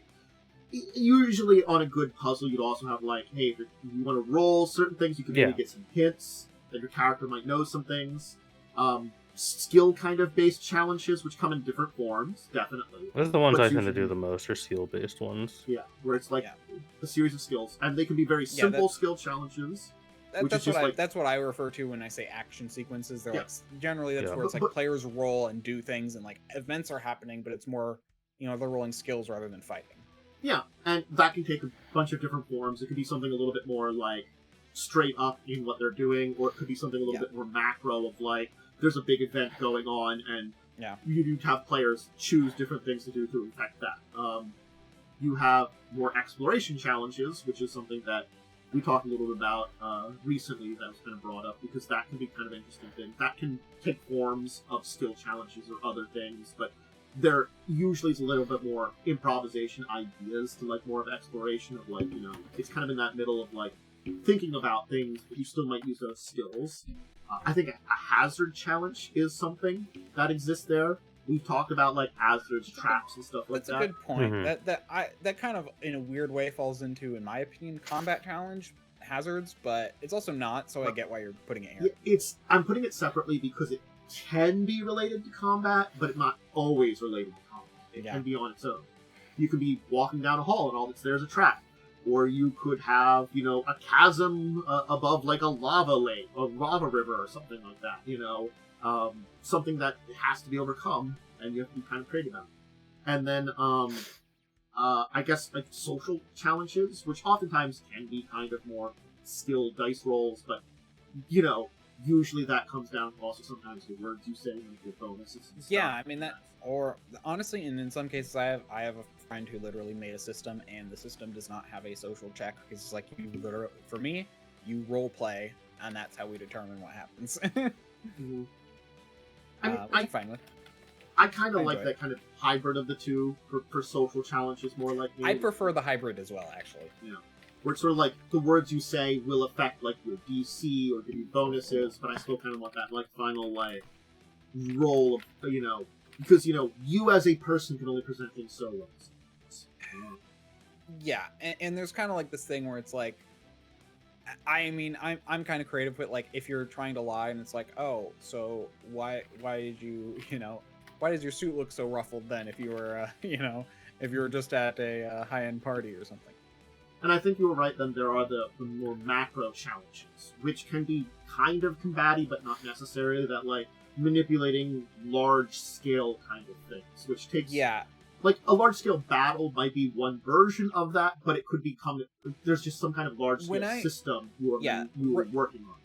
Yeah, extracurricular system might be a good way of putting it, where it's like, it's basically like, there are some of these which I want to try. For example, I found a really cool one with mazes using cards, where it's like, players draw a card to figure out, like, what they run into and stuff, and combat can break out in that and stuff, but it's the idea of it is that you have to choose what you do that affects how you draw cards or look at cards, And then like, but you only like succeed at those if you roll right. It's a really cool system, but it's a macro system, and it's a non-skill challenge that I really want to try at some point.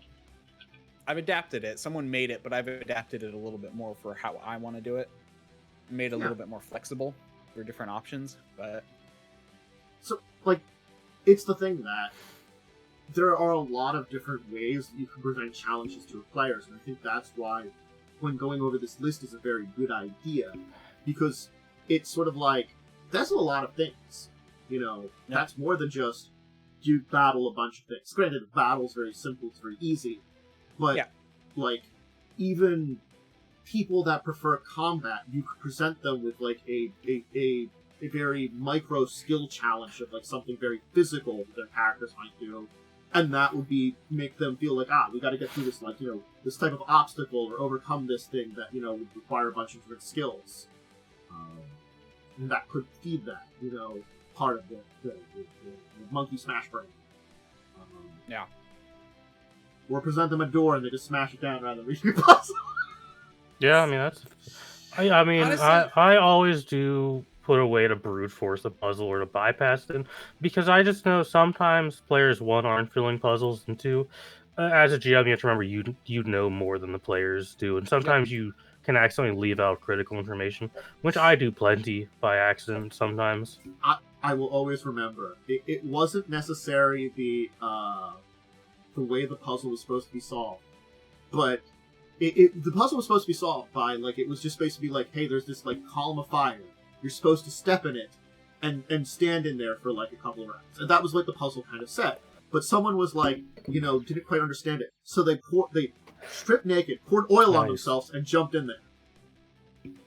Because you were supposed to do something like, you know, it basically was trying to tell you, like, go to this other place and get a blessing, because it would have, like, done something to help you. But instead he's just like, no, I'm going in there. I'm making myself on fire. And it's like, you made yourself more flammable. You took a lot of fire damage. It's fine. You survived. You solved it. It's okay. You had a way to make this easier, but you didn't want to do it. I'm okay with this. It was funny. Did I actually watch that? Was that on a stream?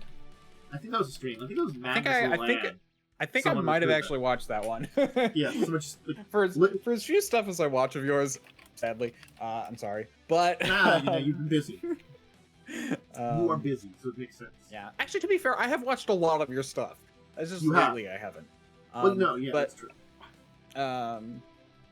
Anyway, where was I? Oh yeah, I vaguely remember that one. Can we think of any other types of non-combat challenges that might exist? You kind of mentioned. I mean, like social. We did mention social. But I almost would count riddles almost separate from puzzles. Oh, you know, you're not wrong on that. Like, I think most time we think of riddles as the puzzle that's used, but a puzzle probably could be something a little bit more physical, but more maneuver that could be, you know, hinted by something in the world, while a riddle is much more words. So. Well, I generally see a puzzle as, like, it has a rigid solution. Well, even riddles have a solution, but, like, puzzles are, like, they're logic, they're logic based, whereas riddles are kind of more of a, they have a more creative kind of logic to them. Word games and, like, logic games are different parts of the brain, and I actually find people like riddles a lot more than puzzles. Yeah, I feel like if you get a puzzle, like just something in a room, keep it simple. You know, like maybe like have 3 statues, 2 of them have holding orbs, the one doesn't have an orb, and you're like, oh, where's an orb? And you have to kind of go locate it and like do something, get it out, and put it in there, you know, and open it.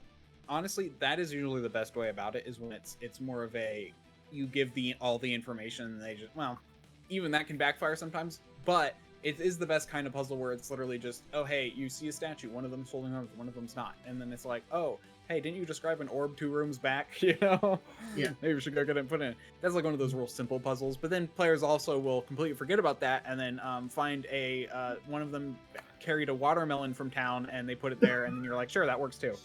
I'm gonna say some real solid advice for the respective game masters in chat. Hey, if you've ever played Baldur's Gate 3, when you get to that point in Act 2 where you go in the tomb, hey, in your D&D game, don't make the fucking Gauntlet of Sharks. It sucks. The Gauntlet of Sharks? Shar. The big puzzle Gauntlet of zone Shark. before Yeah. you go. Yeah, don't do that. That just sucks. That's Keep your not fun in puzzles RPG. very, very simple. Don't make an entire dungeon puzzle the dungeon. Yeah. For as fun as that is in a video game, it's not fun in an RPG. It's fun the first time you play it in Baldur's Gate 3, and then it's like, fuck, I'll just go get the wizard and you just knock on the door at the bottom. Not doing this shit. Yeah. Yeah. So, yeah, that's why I find riddles better than puzzles personally. Riddles are fun, puzzles are homework. Yeah. Yeah. But yeah, if you have a player who likes puzzles, I like puzzles, give it to them. Do not do what I did one time and do a dungeon puzzle. It was really bad. Yeah. I did do what you said. I did basically do that advice and simplified it, but it really was just too simple then. Yeah, puzzle dungeons are rough because they're either going to be too simple or too complex, and both are not fun. Yeah. What was I gonna say? Oh yeah, because so if you ever think of a puzzle video game, and this is actually something I've learned since then, that I'm just like, this is probably why. If you ever play a puzzle video game, they start you off by teaching you the concepts of the puzzle, and then they build on that. And that's what makes you actually have fun thinking about it and how to add concepts and make things more like an actual dungeon in a RPG doesn't do that. No. You can't do that very easily. And that's why they don't work, because you can't do that kind of build. If you can think of a way to do it and get the players to have fun, maybe you could try it, but it's just too hard in open world concept. I think if you have there are very specific people who like puzzles. Two, if you have a lot of physical puzzles in your house, like the little cubes or like other such simple little game puzzles, you could use those in your dungeons if you're doing like an in-person game. But doing an online game, it's kind of really, really hard to do puzzles because you players don't have the physically tangible thing in front of them, or oftentimes don't have a map that can represent a puzzle in a lot of online games. Yeah. I think that's where, I think that's why riddles work better, is because riddles are just words. Riddles are just words. And they're often simpler, but also a little bit more challenging than a puzzle. Yeah. So I think, riddles, good. You might have to, look up some riddles online on it. Just read The Hobbit. It's got plenty of them in it. Yeah, there was also a thing, I'd need to find the video again, but there was a whole video I watched about how to, so I'm not going to try and replicate it from my memory here, but there's a whole video about how to, also give an idea about how to make puzzles. It's the first one describes you do 3 lines, and this is and it's the first one is based on a physical description. The second one is based off, hold on. Yeah. The first one is a physical description. The second line is an action that the thing does. So it's there's a way to construct it where you can be metaphorical in a few parts, and it actually helps make something that's both achievable and unique. Yeah. So, I think that kind of breaks down kind of puzzles, riddles. Those are good things to do. I think for hazards, I think that's one that's just going to be creative, because that could be as simple sometimes as casting a spell. It could be sometimes as simple as using some kind of skills that the characters have. Could be, there's a lot of ways, and it's just present something that's there and see what they do. Something Hazards are really what puzzles should be. Something that I often do in games is I will make a vague hazard or like a vague basically puzzle, and I won't really have a solution in mind, and I'll just see what the players do.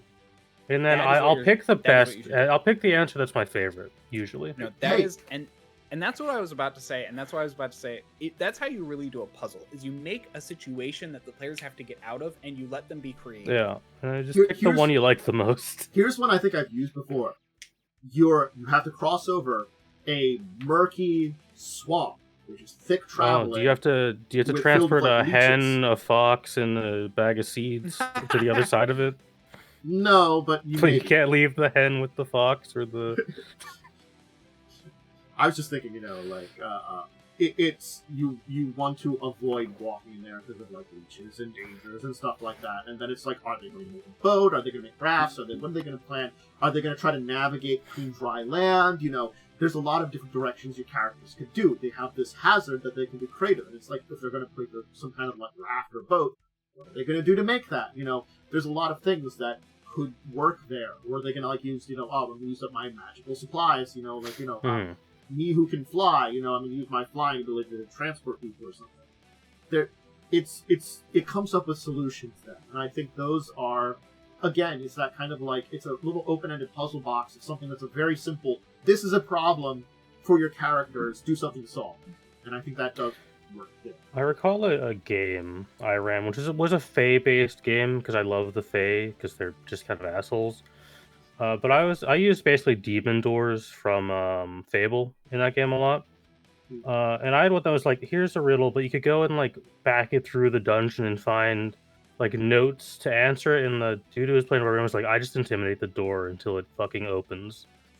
And he just threatened the magical door and was like, I don't want to die. I'm just gonna open now. That's cool. I think in previous episodes we've probably handled a lot on like the exploration type challenges and social challenges. But I think this is the point in time where you kind of have to think of them when you're trying to think of these social just being, words, expression. Social doesn't always have to be just rolled. I fucking want to call it diplomacy, but it's something else in 5e. Persuasion. Yeah, that one. Doesn't always have to be just a persuasion check. You can forgo checks depending on what a party says to people. Yeah. And also, like, how they sometimes present themselves. That's why I rag on Pathfinder's social system a lot, because it's just a scale of multiple checks that you're forced to make, and they're really stupidly high DC. I try to be, like, vague on those 1E? 1E, yeah. 2E, I don't know if 2E has the same problem. I assume they, like, clean that up a little bit. They kind of did. They still have, like, a 5-point scale of, like unhappy. 1E is, like, here's this scale. If you want to get to, like, they're your friend now, you have to make, like, 4 checks, and the DC gets higher each time. I think they're, I think at least in 2E it's a little bit more reasonable about, like, if you're encountering someone that you can make diplomacy with, they are not trying to kill you. Pathfinder assumes everyone hates you. They might not like you, but if they dislike you, they're not I'm stabbing you right away. They're just like, leave me alone. Hey, you can still work with them. There is a thing about first impressions. Like, you have to make a roll for first impressions in 2E, but it's like not like they outright hate you. Yeah. Yeah, it's diplomacy in Pathfinder 1E it's really bad. I'm just gonna say it. But yeah, presenting yourself, what you say, there can be other checks in different situations. Like, if you were, I would say, like, let's say you're going to a bunch of nobles and talking to them in Pathfinder 1E. I would say maybe not, like, have someone roll some knowledge and nobility and figure out the proper, like, etiquette, what to do beforehand, maybe how to dress, that kind of information, or you could research it. You can do more setups for a social situation when you know you're going into it, but it can be very simple. 5e is a little harder, because 5e was like, hey, we're going to just remove, like, 30% of the skills that existed. Yeah, so it's generally speaking, maybe like make an intelligence check or something. Yeah. Or maybe like talk with some people and then figure it out. Pick the skill that like makes the most sense to you. That isn't maybe a talkie skill. Like if they're talking to a wizard, maybe you could have an Arcana check or something. Yeah. So. Okay, so here's how it works in 2e. Basically, they're assumed to be neutral towards you, and you can make an impression. If you succeed, you go up 1. If you critically succeed, you go up 2. And then they're friendly. I feel like in most 1E adventure paths that like they want you to do a Diplo check, they start them at like unfriendly, which is like a 20 plus their charisma. Yeah. And this is just a roll determined by. It literally says a roll determined by your GM. In fucking Pathfinder 1E adventures, it's just like assumed no one likes you. You suck. Go away. It's not like, really that bad, but there are plenty of like weird hostility. It's been that way in like I remember in the pirate game, it was that bad because literally like half the country hated us. Well, half the country hates everyone else. Yeah, right. Because it's a bunch of pirates and they all hate each other. Yeah, if you fail, you go down too. They're all looking to stab each other in the back. Like, at it's least been a little bit better in this game, but it's still kind of bad. It was bad with like the initial things with the Shawanti because it's sort of like, hey, we've been suffering by like horrible amounts of racism. Which is fair. So, you come from the place which has been really bad to us, man. Yeah, but yeah, I like the first impression thing. That's an interesting idea. So that does probably and that's just meant to be like, you know, making an impression. So it's supposed to be like, Pathfinder 1E truly is a game that just unnecessarily punishes you for being low level. Yeah, it does. It's why I've definitely been. That's why I hold the opinion that you should not start a Pathfinder game below like level 5. Because level 1 to 5 just sucks to play. I might start with a higher level next time I do a 1E game, but I've been like thinking of some ideas.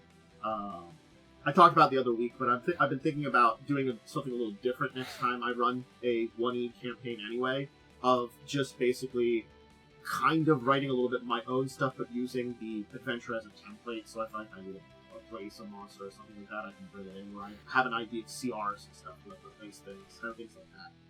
So that might be a fun way to use one of the adventure paths, but not like dive into a lot of the problems of the adventure paths. Because it's a whole discussion. I feel like when you're diving into one of those, it does sometimes lock you in a lot. It's one of the. I'm gonna be a side tangent because it's a legitimate complaint that I have because it keeps happening in adventures. The fourth book in so many Pathfinder adventures is Big Dungeon.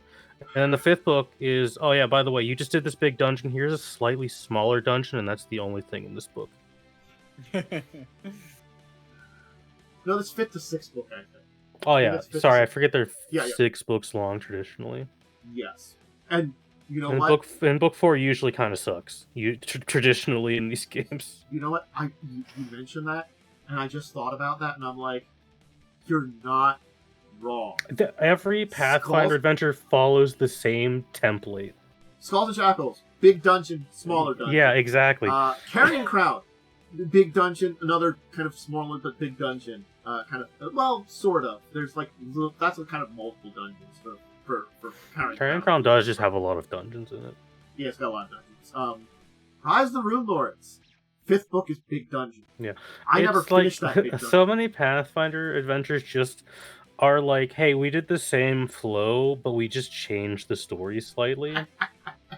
It's very silly. It's actually not uncommon for a small studio. No, because it's like, hey, this worked, we're gonna do it again. And it worked at the time, but adventure writing has evolved past the need for here's a bunch of dungeons. I think if we look at adventures that are like probably 5 or 6 years old at this point in time, we might have gone beyond that. Late first edition or by second edition definitely is a little bit too. Yeah. And 5e just can't. Literally said they're experimenting with. 5e just can't wrap their head around how to do an adventure path. Yeah, well, they started out good, but then they just stopped figuring it out. They did like a good one and then a bunch of bad ones, and they did the Feywild one, which is maybe the best one they've ever written. Curse of Strahd is good, but it's also bad in a lot of ways because it's have so unstructured. I have a Actually, personal no, hatred I of think Curse of that's a good Strahd. thing. I like Curse of Strahd, and the fact that So- it's unstructured is not a problem to me. My dislike of Curse of Strahd is I don't like the way it starts and I don't like how it ends. Everything in the middle is fine. So my only problem with Curse of Strahd is that you are supposed to go to the castle at some point, except it's made out to be this thing Yeah. that you should avoid at all costs. Also, That's the only thing that bothers me. Also, the Curse of Strahd I played was the original version, which was one, I think, much harder, and two, much more racist. That doesn't surprise me. I do want to talk about the last bit of this, or one of the last bits. There are two bits. One is skill challenges. We kind of haven't really hit on that, but they're a real thing that I really think more systems should have built in. Yes. Like 4E, like really kind of set an interesting standard for the concept of skill challenges that everyone loves now. I think the problem is 5e just doesn't have enough skills, and there are just skills in 5e that don't matter. Yeah. I think that's why skill challenges are nice, because it gives you a way to use things creatively. But like compared to like a Pathfinder 1e where every skill has an actual use that will come up more than once in an adventure. But then you have 5e where it's like in skills aren't that great because they're not going to come up that often aside from Arcana and History. And then if any strength skill is like you, the player, have to call for that versus the DM asking for it. I like what they're doing now in the newer one, where they're actually they said they're actually going to give suggestions like to know what this creature is, it's a religious check at this. So the knowledge skills will actually be based around knowing what creatures are, which gives them a standard use, which is nice. I was discussing with a friend, and it's why Wizard, I think, is built to be really strong, because it has a really not that useful skill list compared to a martial character or a bard, because in skills truly don't come up that much in 5e, except for like 2 of them. Yeah, it really depends on your campaign, which is and then obviously like dexterity is the king of all ability scores. Yeah, that's another thing that's kind of annoying. That's kind of unavoidable in these systems. To be fair, it's kind of you got con too. Con is pretty important. It's actually something that I do a lot of times, but I've been trying to do a lot more of, is even in Pathfinder 1e, I try to present, like, here's a couple of different options, but, you could always present me the case of something, a little different, Yeah, I'm always that way, too. Yeah. If you're doing a skill challenge, you can go in having these are the skills in mind that I want you to use, but let your players argue for a different skill. Yeah. No, and that's the thing is how I do skill challenges, I basically say, okay, you guys, this is now happening, like a fruit cart crashes in front of you, there's people in the way, what do you guys do? And then someone decide, and then or it's like, oh, and it's Jeremy's turn, what does he do? And it's like, that's kind of like what I do, where it's just like, okay, I'm a spellcaster, so I cast Mage Hand to stop the cart. Or something, and then it's like, okay, cool, I roll an Arcana check, that's the kind of thing I do, where it's like I let the players decide on what they want to do, and then I have them roll skill based on that. And if they want to argue for the skill, I'd let them. And the thing is, like, it's sort of be like if you presenting a case to sort of like also like, hey, probably some things are going to be more difficult than others, and you can tell them that, so you can choose your own things. If you come up with something really creative and neat, it's probably just going to be as easy as any other checks I think of. If you come up with something creative, neat, but it sounds like something extra difficult to do, like if you want to do 3 backflips and grab something, it's going to be more difficult. Think how cool you'll look, though. Yeah. I mean, you can choose the modifiers is the thing. It's like. Oh, I don't penalize people for rule of cool. I only penalize them for stupid ideas. I will penalize you when I see fit. I would penalize if it's. I don't mind rule of cool. But if it's a really challenging rule of cool, it's going to be a challenge. So you want to be cool, you got to make yourself cool. I can't say I don't like rule of cool when my favorite franchise is Warhammer 40k, aka we made the entire system just the rule of cool and nothing actually matters. Honestly, I learned the fun of rule of cool because I had a friend who always wanted to like do things, but he was really willing to describe what he was doing in detail as long as it was cool. And that actually takes a lot of pressure off me as a GM, and so I really like the rule of cool because of that. Now, but I yeah, think if you want to add 3 black flips, I'm totally fine. I'm not going to increase your challenge for it. I probably would, honestly. I will, and then when you roll a 1, I will describe your hilarious failure. I will not increase it, but if you roll a 1, then I will describe your hilarious failure. I will embarrass you in front of all of your friends. Yeah, I think it's the idea that, like, it's the idea that you have to get a certain number of successes and stuff like that, and, like, I like skill challenges that aren't necessarily, like, a overall fail if you don't do well, but, like, it maybe, like, there's, like, there are failure states to a skill challenge, but it requires a lot of, like, my favorite should never be you fail. Like, it should never be you all die if you fail. Yeah, it should never be the thing, the MacGuffin that you need to finish the plot is now gone forever because you failed. Like, it should be like, okay, now they've made it to their camp and you have to fight more people. That's a failure. Shouldn't really hinder on one check too. No, it should be a series of fails. Oh, yeah, no. And that's why skill challenges are nice, because it's a lot of people making something over time. Yeah. I think similar to that, you brought up action scenes. And action scenes are very oftentimes skill challenges. That's what I meant, when I was talking. But I do think it's almost like its own subsection of something that's sort of like a skill challenge can take the form of an action scene. Mm-hmm.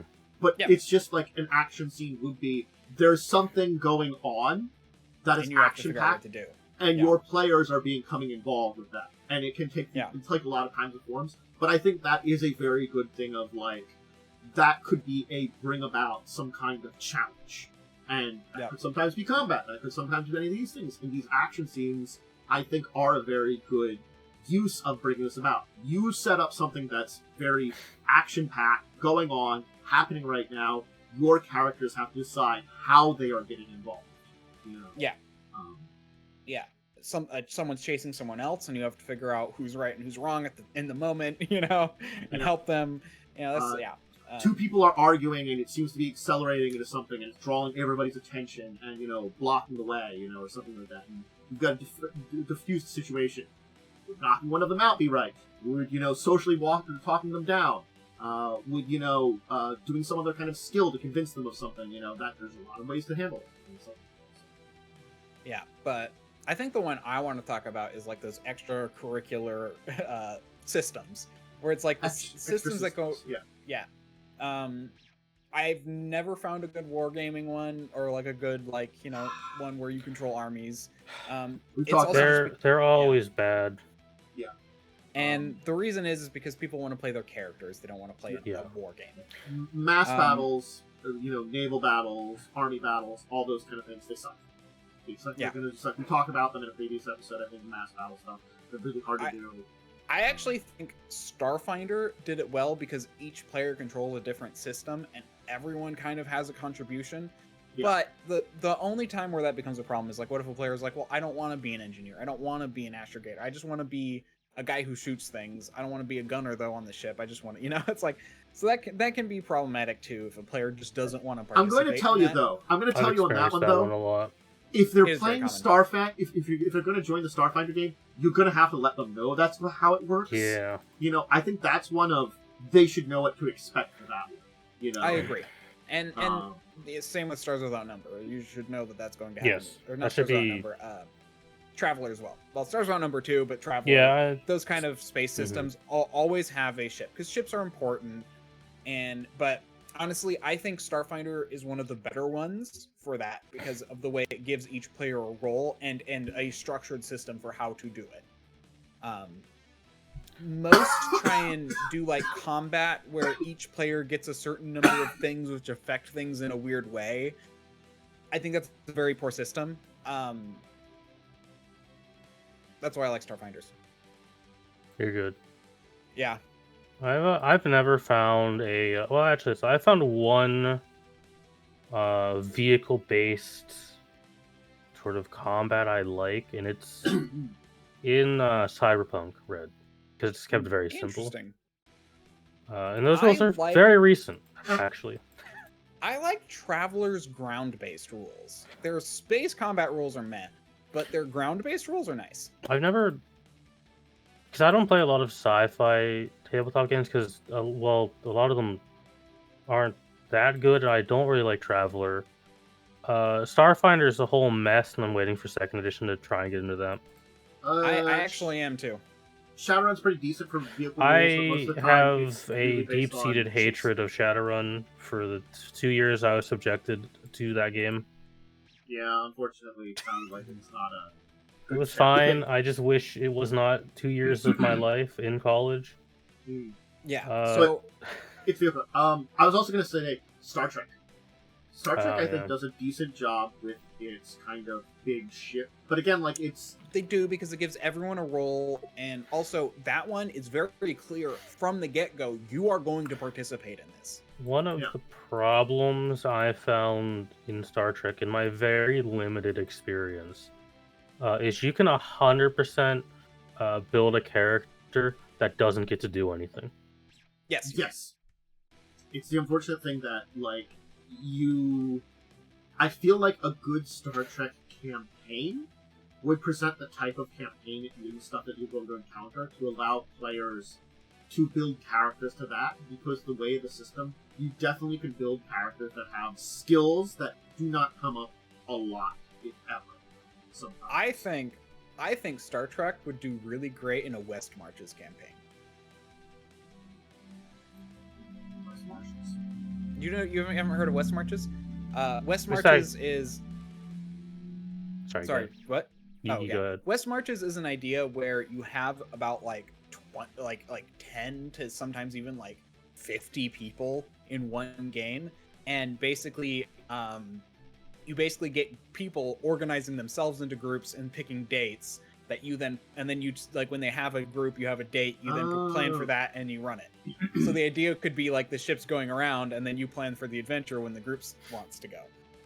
Okay, so you've like a crew. You actually build a crew Rotating characters, kind of. Yeah. I might not be bad for certain adventures. That's what I'm saying. It could be good for that kind of system, but yeah. I think other external systems, though, other than like traveling, mass battles, there are other things. There's management type systems, which I've come across some that have been decent, others that are not.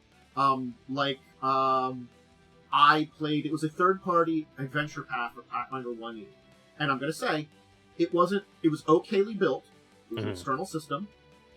We wanted to engage with it more than our DM did. Nice. I'm gonna tell you that. You're supposed to manage a dungeon. This one. Yeah, it was an adventure path where like there was this like powerful artifact that had a ritual to unlock it, but the ritual takes like a year and a half. So it's at the top of this like dungeon, kind of like hidden in this mountain, and so we had to secure that the entire time. So you could build a dungeon, so like in the lower caves you put monsters, and then in the upper areas where it becomes more of like the like kind of towery section built into a cliff wall, you kind of put in like traps and stuff, and you like arrange monsters and you fix up things. And we thought that was really cool because we're like, there's also like times for doing all this stuff, and like after a certain amount of time, some heroes show up and like face your things.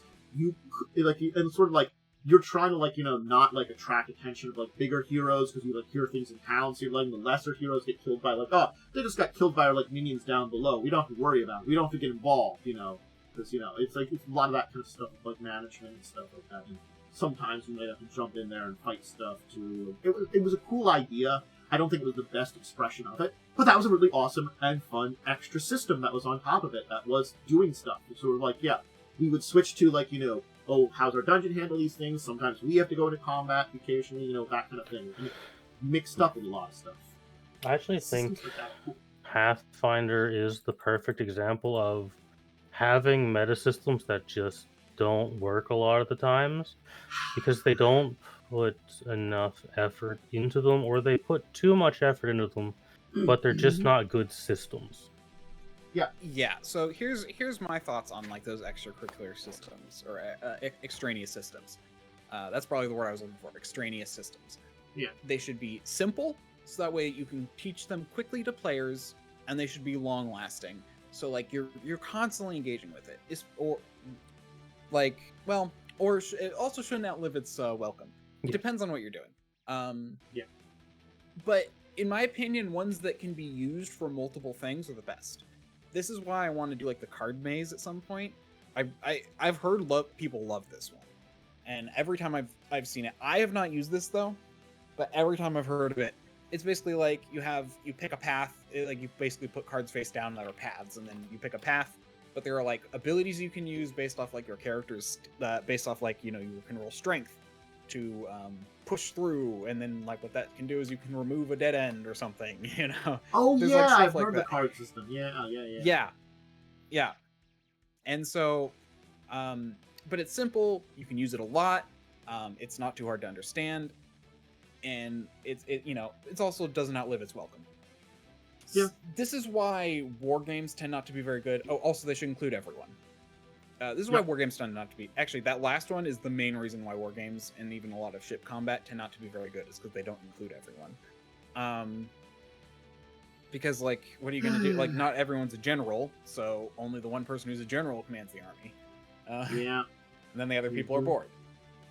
Looks at Skulls and Shackles ship combat, where really only one person was making any kind of roll, and then we ditched it immediately. It was the thing that I think one of the reasons I ditched it so quick is because Cell invested so much into it to make it not worth it. It also it just took too long. Yeah, rolling out those combats took too long. Outlive its welcomeness. But the thing is also, like, as soon as Cell got, like, plus 30 to Profession Sailor, there are no difficulties for me presenting any kind of sailing-related things. It removes, like, 50% of the things I could throw against you ever to be kind of challenges. Yeah. You remove that. You invested so heavy into that. He had an insane number at the end. It was perfectly legal, but it was one of those things that's sort of like, I think this is something that also I reflect upon a lot more nowadays, is there is sometimes too much for numbers. Yeah, I mean, this is why I don't really want to play Pathfinder 1E. I like Pathfinder 1E until you get to like level 13. And then I'm like, this is not fun. Yeah. Certainly, I'm not going to lie, as much as I did enjoy Zardus being there, without Zardus being there, someone without an insane perception check makes it that at least you don't notice everything. Again, it's the same kind of thing. I don't think perception's nearly as bad in the case here. Sure, you notice everything, but like most of those things, I don't want you not to notice and things like that. So there really isn't as much challenge with perception as there is in the case of Profession Sailor on a ship. But it's the same kind of thing of like, when your number gets that high, it negates a lot of what's going on in the background. Yeah. And it's like when I played my firearm character in the pirate game, which was not the most gross firearms character I could build.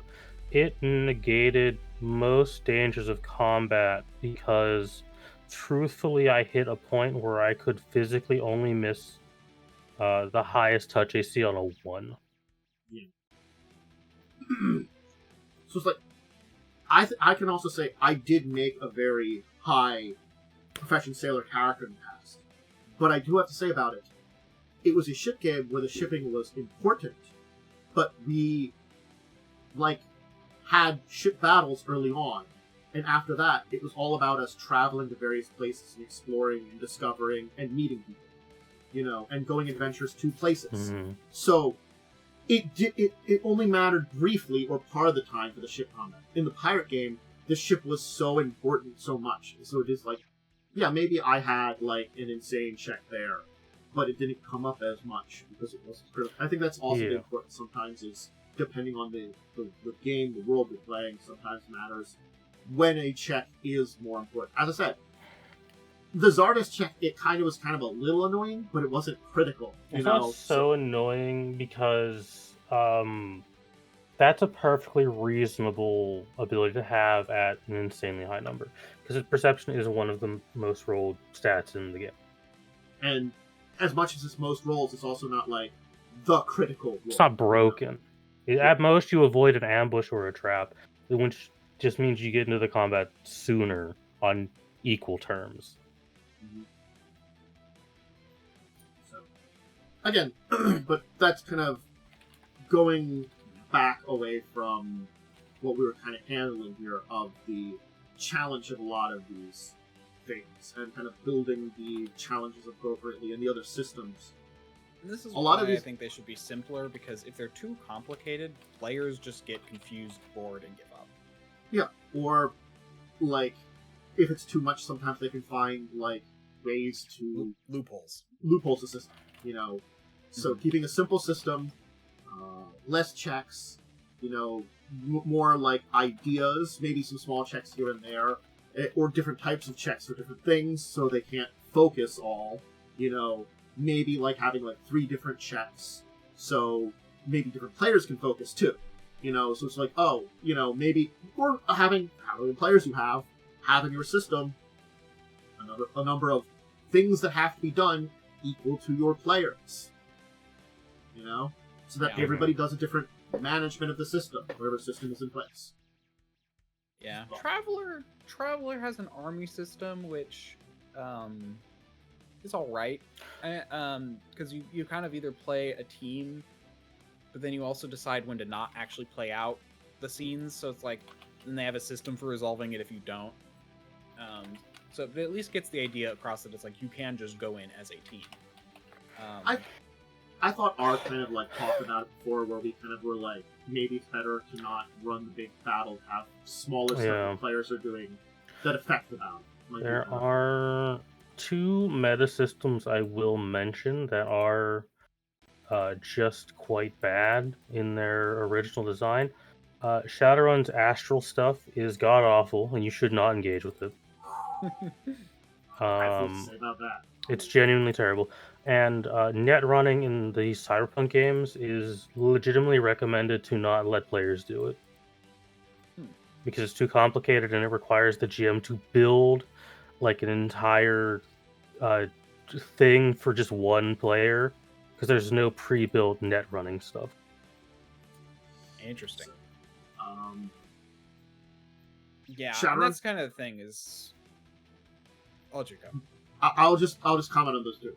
Certainly speaking, I don't know about 6th edition. 4th and 5th edition, astral stuff is... Honestly speaking, I would avoid it. Yeah, astral stuff is not fun. If you need to use it, there are ways to use it that aren't too bad. But what I would do is I would use them with other systems. I think it's best in Shadowrun when you do the 3 systems at once. Like if you need to do something magical, do something simple to help out the players in the real world. It's the same way with going into the Matrix in Shadowrun.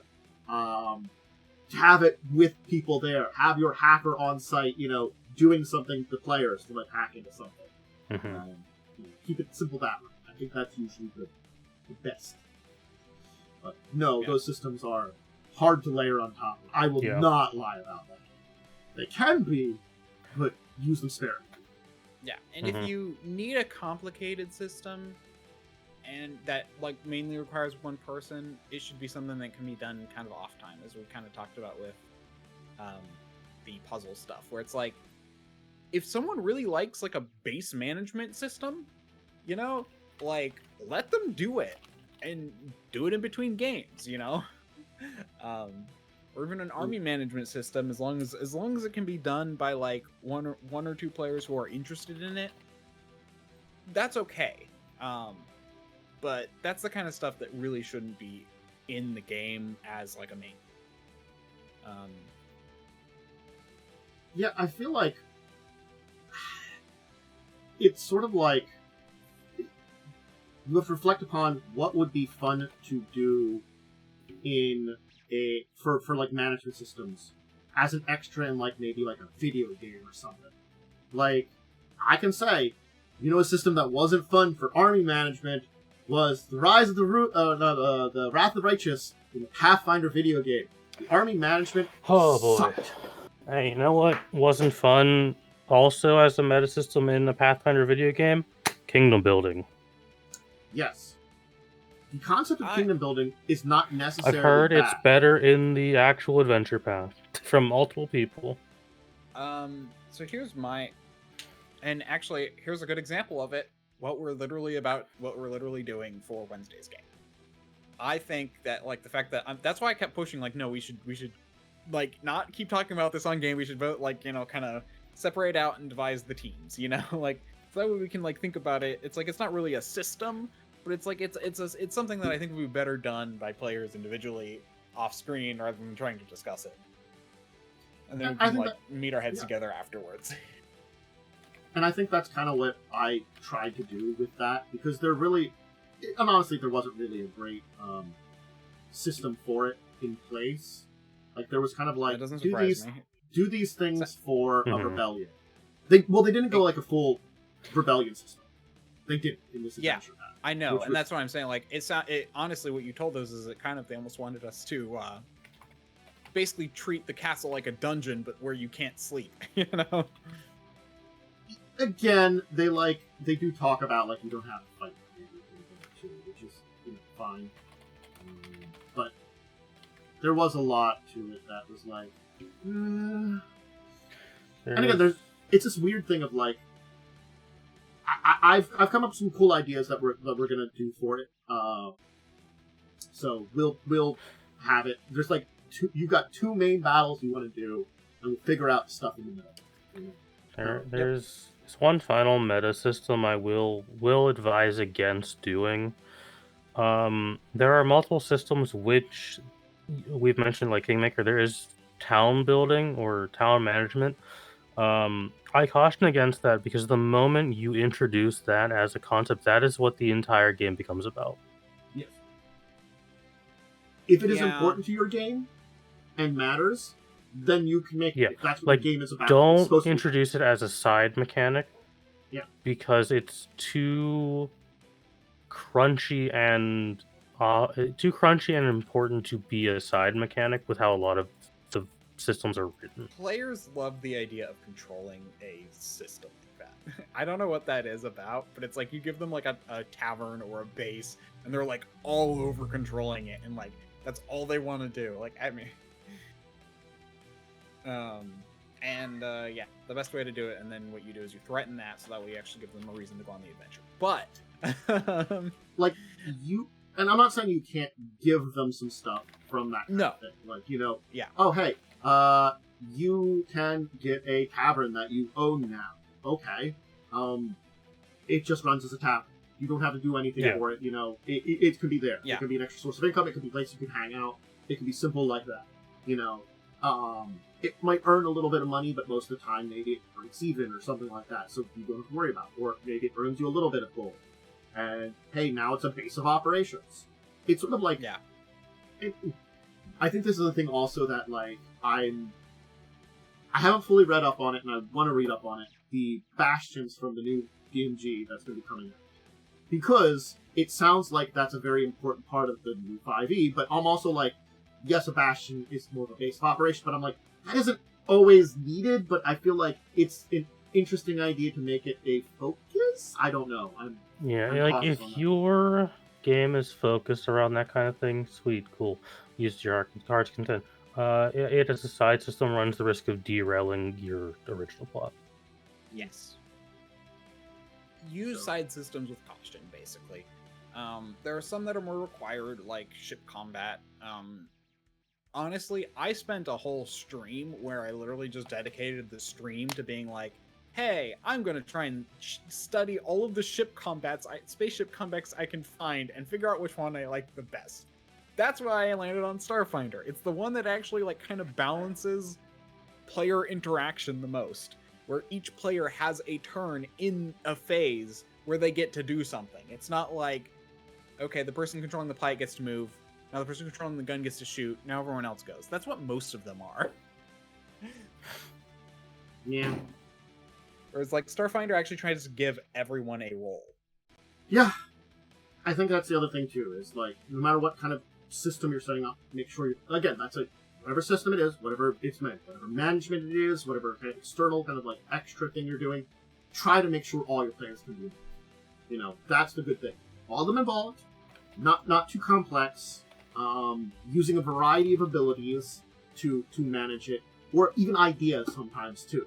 You know, and you can have checks. You can also not have checks. Up to you. You know how you want to build it. You know, ideas. Probably you want to have some checks, but at least having ideas for your players is good. So, And if it could have just been a skill challenge, then just do a skill challenge. Yes. yeah. Sometimes that is indeed just better. Like a car chase sequence can just be a skill challenge. It doesn't have to be a whole vehicle combat system. Yep. I mean, that's why I like the Shadowrun system, because it's just a skill challenge. If you're doing a car chase, it's just like, it's a chase sequence. They have rules for chase sequences. They're just like, it's in a car. That's it, you know? They fortunately kept that at least. Anyway, shall we move on to our week in gaming? I think that's a good way of Sure. going over stuff there. That was a good amount of talking about those. So, if you're interested in that, or if you have, if any of you come up with ideas for other ones, let us know. Comment. We'd love to know any other kind of external, like extra non-combat systems you think would be good to challenge. You could do a whole one of these based entirely on ship combat. True. We have enough experience with it. Now, alright, so, how's our week went? Did anybody do anything on Sunday? No. Sunday, I did not do anything on Sunday. How about Monday? Monday, I shockingly didn't do gaming stuff on Monday, but I did start reading a book that is tabletop adjacent. It's Warhammer. oh, right. I am reading. I do recommend it as a book if you want to get into Warhammer: The Fall of Cadia. It is pretty damn good, and it's also based on probably the coolest part of Warhammer, which is the titular Fall of Cadia. What RPG count as RPGs? A little bit. Because I've been reading a lot of it lately. Let's see here. What else? Or I should say listening to. How about on Tuesday? We had my game. We did have your game. You guys went into a super cursed. Well, you guys found a frozen person, and you woke him up. That has implications for later. That does have implications for later. I'm not sure. There's going to be a whole side plot with that if you wish to engage with it. Or you could just not. It doesn't matter to me. I wrote it out. Doesn't matter if you engage with it or not. I'm going to say my character Destroy would be okay with side plot, but I will only push it if our It characters. technically gets you help for the main plot. Yeah, I feel like it's something you don't need it. Shut up, you don't need it. Matter, destroy. I mean that. Murder hobo. And then you guys. A shark person that ate a kobold might do that. No, I think the shark person is only going to try to sleep with that character. Eat kobolds, sleep with random kobolds people. aren't people. We've established this. Some things are just true across multiple settings where kobolds aren't people. I feel bad for kobolds. A thing. Poor kobold. Anyway, so yeah, that was... You guys went to a spooky fortress full of fog that may or may not have plenty of spookiness in it. And then Cell did maybe the funniest thing that I think has happened recently, where Cell just like, I don't know, maybe I could have given more hints of like, hey, pulling this guy down from the ceiling's a bad idea. But Cell was so sure of, if I yank this guy down from the ceiling, it will solve his curse. No, it may have destroyed his soul, actually. Yeah, it was a thing that he did. There's a guy trapped in the ceiling, I'm guessing? So, like, this dude was... They stumbled upon a dude in this, like, horrible, spooky, cursed fortress that may or may not be a demiplane. That was kind of like cultishly chanting while semi-conscious floating in the air. And Cell decided, I'm just gonna pull this guy down and see if that wakes him up. I was like, okay, you like jump up to grab him, he doesn't come down, and then Cell was like, alright, I'm gonna roll an athletics check to pull him. Rolled really well. Cell pulled the guy down. Guy turned to ash and died. Okay. Yep. So the paladin maybe just murdered a guy. Oh, definitely did. It was trying to help. Guy's definitely dead. And then he found a puzzle box that had the actual solution to the waking the people up who are in that state. Yeah. So we can do something about You can actually save people rather than just turn them to dust. I don't know. Which is actually a way of solving this. However, I will tell you, if you do dust all of those encounters, there's not going to be many Watcher Paladins left to help you. No, I assume so. You'll have to rely on good old FBI agent Glory Paladin, who's been helping you out with her big book of law and her willingness to just execute people. Yeah, we have people that are on our team. She is just a state-sanctioned judge, jury, and executioner. Yeah, we have Judge Dredd with us. I really want to recruit other people. She is a reference to both Judge Dredd and the Warhammer 40k ripoff of Judge Dredd. So just Judge Dredd. Got it. They look... hold on. I'm going to find a picture. I'll post it in that chat. I don't remember how to spell the fucking actual Space Marine name. There it is. I'm going to post a picture of what she's based on. You could tell that Games Workshop took some inspiration from a certain existing IP when they made this Space Marine chapter. It's in the Discussing Tabletop. Yeah, you could tell they maybe took some inspiration from somewhere. Yeah, maybe a little bit of Kobo Rop.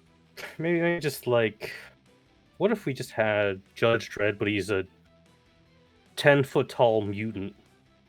Yep. I mean, yeah. Also throw in a little bit of RoboCop. A little bit of RoboCop. To be fair, Games Workshop did own Judge Dredd for a while, so it makes sense. Hey, Wednesday you had my game. Where We did. That was the most fun session in so long. Look, you killed a dragon. You got this lady who's like, I feel bad about war crimes. I am sad that I was complacent in war crimes. I mean... I did horrible, unspeakable atrocities. Please help me. It's like, you do enough of them, you're like, maybe we're on... Maybe I am on the wrong side. I wish that was true for real life. Yeah. It happens sometimes. They're called conscience defectors, and they're one of the ways you get spies. Yeah. Man, like... I don't know if we can let her not go to prison. I mean, that's probably the I think she's most likely result. Probably going to prison for a while. Yeah. Or some other kind or just getting exiled, or maybe executed. I don't know. I'm gonna be honest. Avona doesn't really care what happens to this lady. I feel like whatever new government is probably not going to go for executions after all the probably lots of executions that have happened. Probably just gonna get like exiled or something. Yeah. Fun fact: there's actually a thing I heard, which is very cool, about like the reasons people switch sides, and it's mice, money, ideals, conscience, or ego. Yep. Well, I mean, like in this case, it's her, queen girlfriend went really evil, and that really kind of, soured things. Yeah, it's a conscience one. It's a conscious thing, I mean, we're probably gonna try to save the queen's life, though I'm gonna be honest, I think that might not last long, even if she is freed. I mean, like, it's... I feel like if the new government executes anyone, it's gonna be her. Yeah, and I'm not gonna lie, it's one of those things, is like, you would have the option, but you would probably have to, like, use some powerful magic to remove whatever corruption remains on her soul. Gonna be removing 100%. the soul, her soul is probably corrupted a lot, Gonna be 100% real. The game gave us a sword to deal with the problem. I think the game wants her to die. Canonically, she dies. I know that much. Canonically, she ain't around. after this adventure path. Maybe she dies, maybe she goes on a vacation. Who knows? Yeah. Who's to say? They gave you the sword because quite literally the artifact, the crown, can be destroyed by that sword. It's literally like, hey, here's this sword. Go deal with the problem. Okay. Mm-hmm. Like, it really is like this is helpful, but it also destroys an artifact. Good luck. Here's your sword. Here's your health potion. Go fight a god. What's this, Final Fantasy? It's Dark Souls. Here's your shitty rusty sword. Here's your health potion. Now go fight God. That is Dark Souls. Also, God. you're the ugliest, shittiest person imaginable. You just kind of suck. It's just the first guy you've eaten Elden. You're maidenless. You have no maiden, and you should feel bad about that. Oh, God. Yep. So, I think that session went well. I think... it was a very fun session. Yeah. I liked the combat. Yep. It was good combat. Dragon's mean, but, also, Dragons are always mean in Pathfinder. They're just, kind of shitty to fight against. And you handle especially all the ones other that are buffed. It's so cruel to be like, here's what kind of dragon was it? Was it an older dragon? Black dragon. It was what age type? Was it older age type? Older adult? I figured it was an adult. Because there is a scale between adult and old man dragon. It was there's one in between. Very old. Yeah, that's what I thought it was. So buffing giving one of those buffs is kind of a little cruel. It was unique because it wasn't normally they're CR 14. It was CR 15, so it had slightly different stats and spells. But the thing is, in melee, it was never going to cast spells. Honestly speaking, and with her, until she stopped messing with it, it wasn't going to breath weapon. It's by the way, here's this AC 35 dude. They've got shield on now. And mage armor. So, good luck, I guess. It did have those 243 It's just, so unnecessarily cruel to be this high AC enemy, it has unhittable AC now. I did not cast one of the spells on it because it would have been way too much. According to the normal thing, it also has mirror image. Of course it does. Why wouldn't here's the thing. If I was not shaken and also not fighting have defensively, I would have had to roll a 15 to hit it without any bonuses. Thing is so dumb. And then with those two, I had to roll an 18 to hit it. So there's a reason I wasn't hitting very often.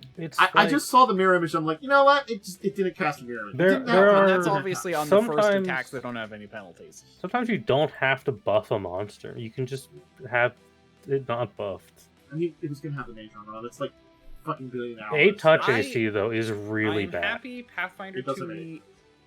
I'm happy Pathfinder 2e and also D&D 5e learned to give things more hit points instead of give them higher AC. Don't worry, this guy's got more hit points and AC.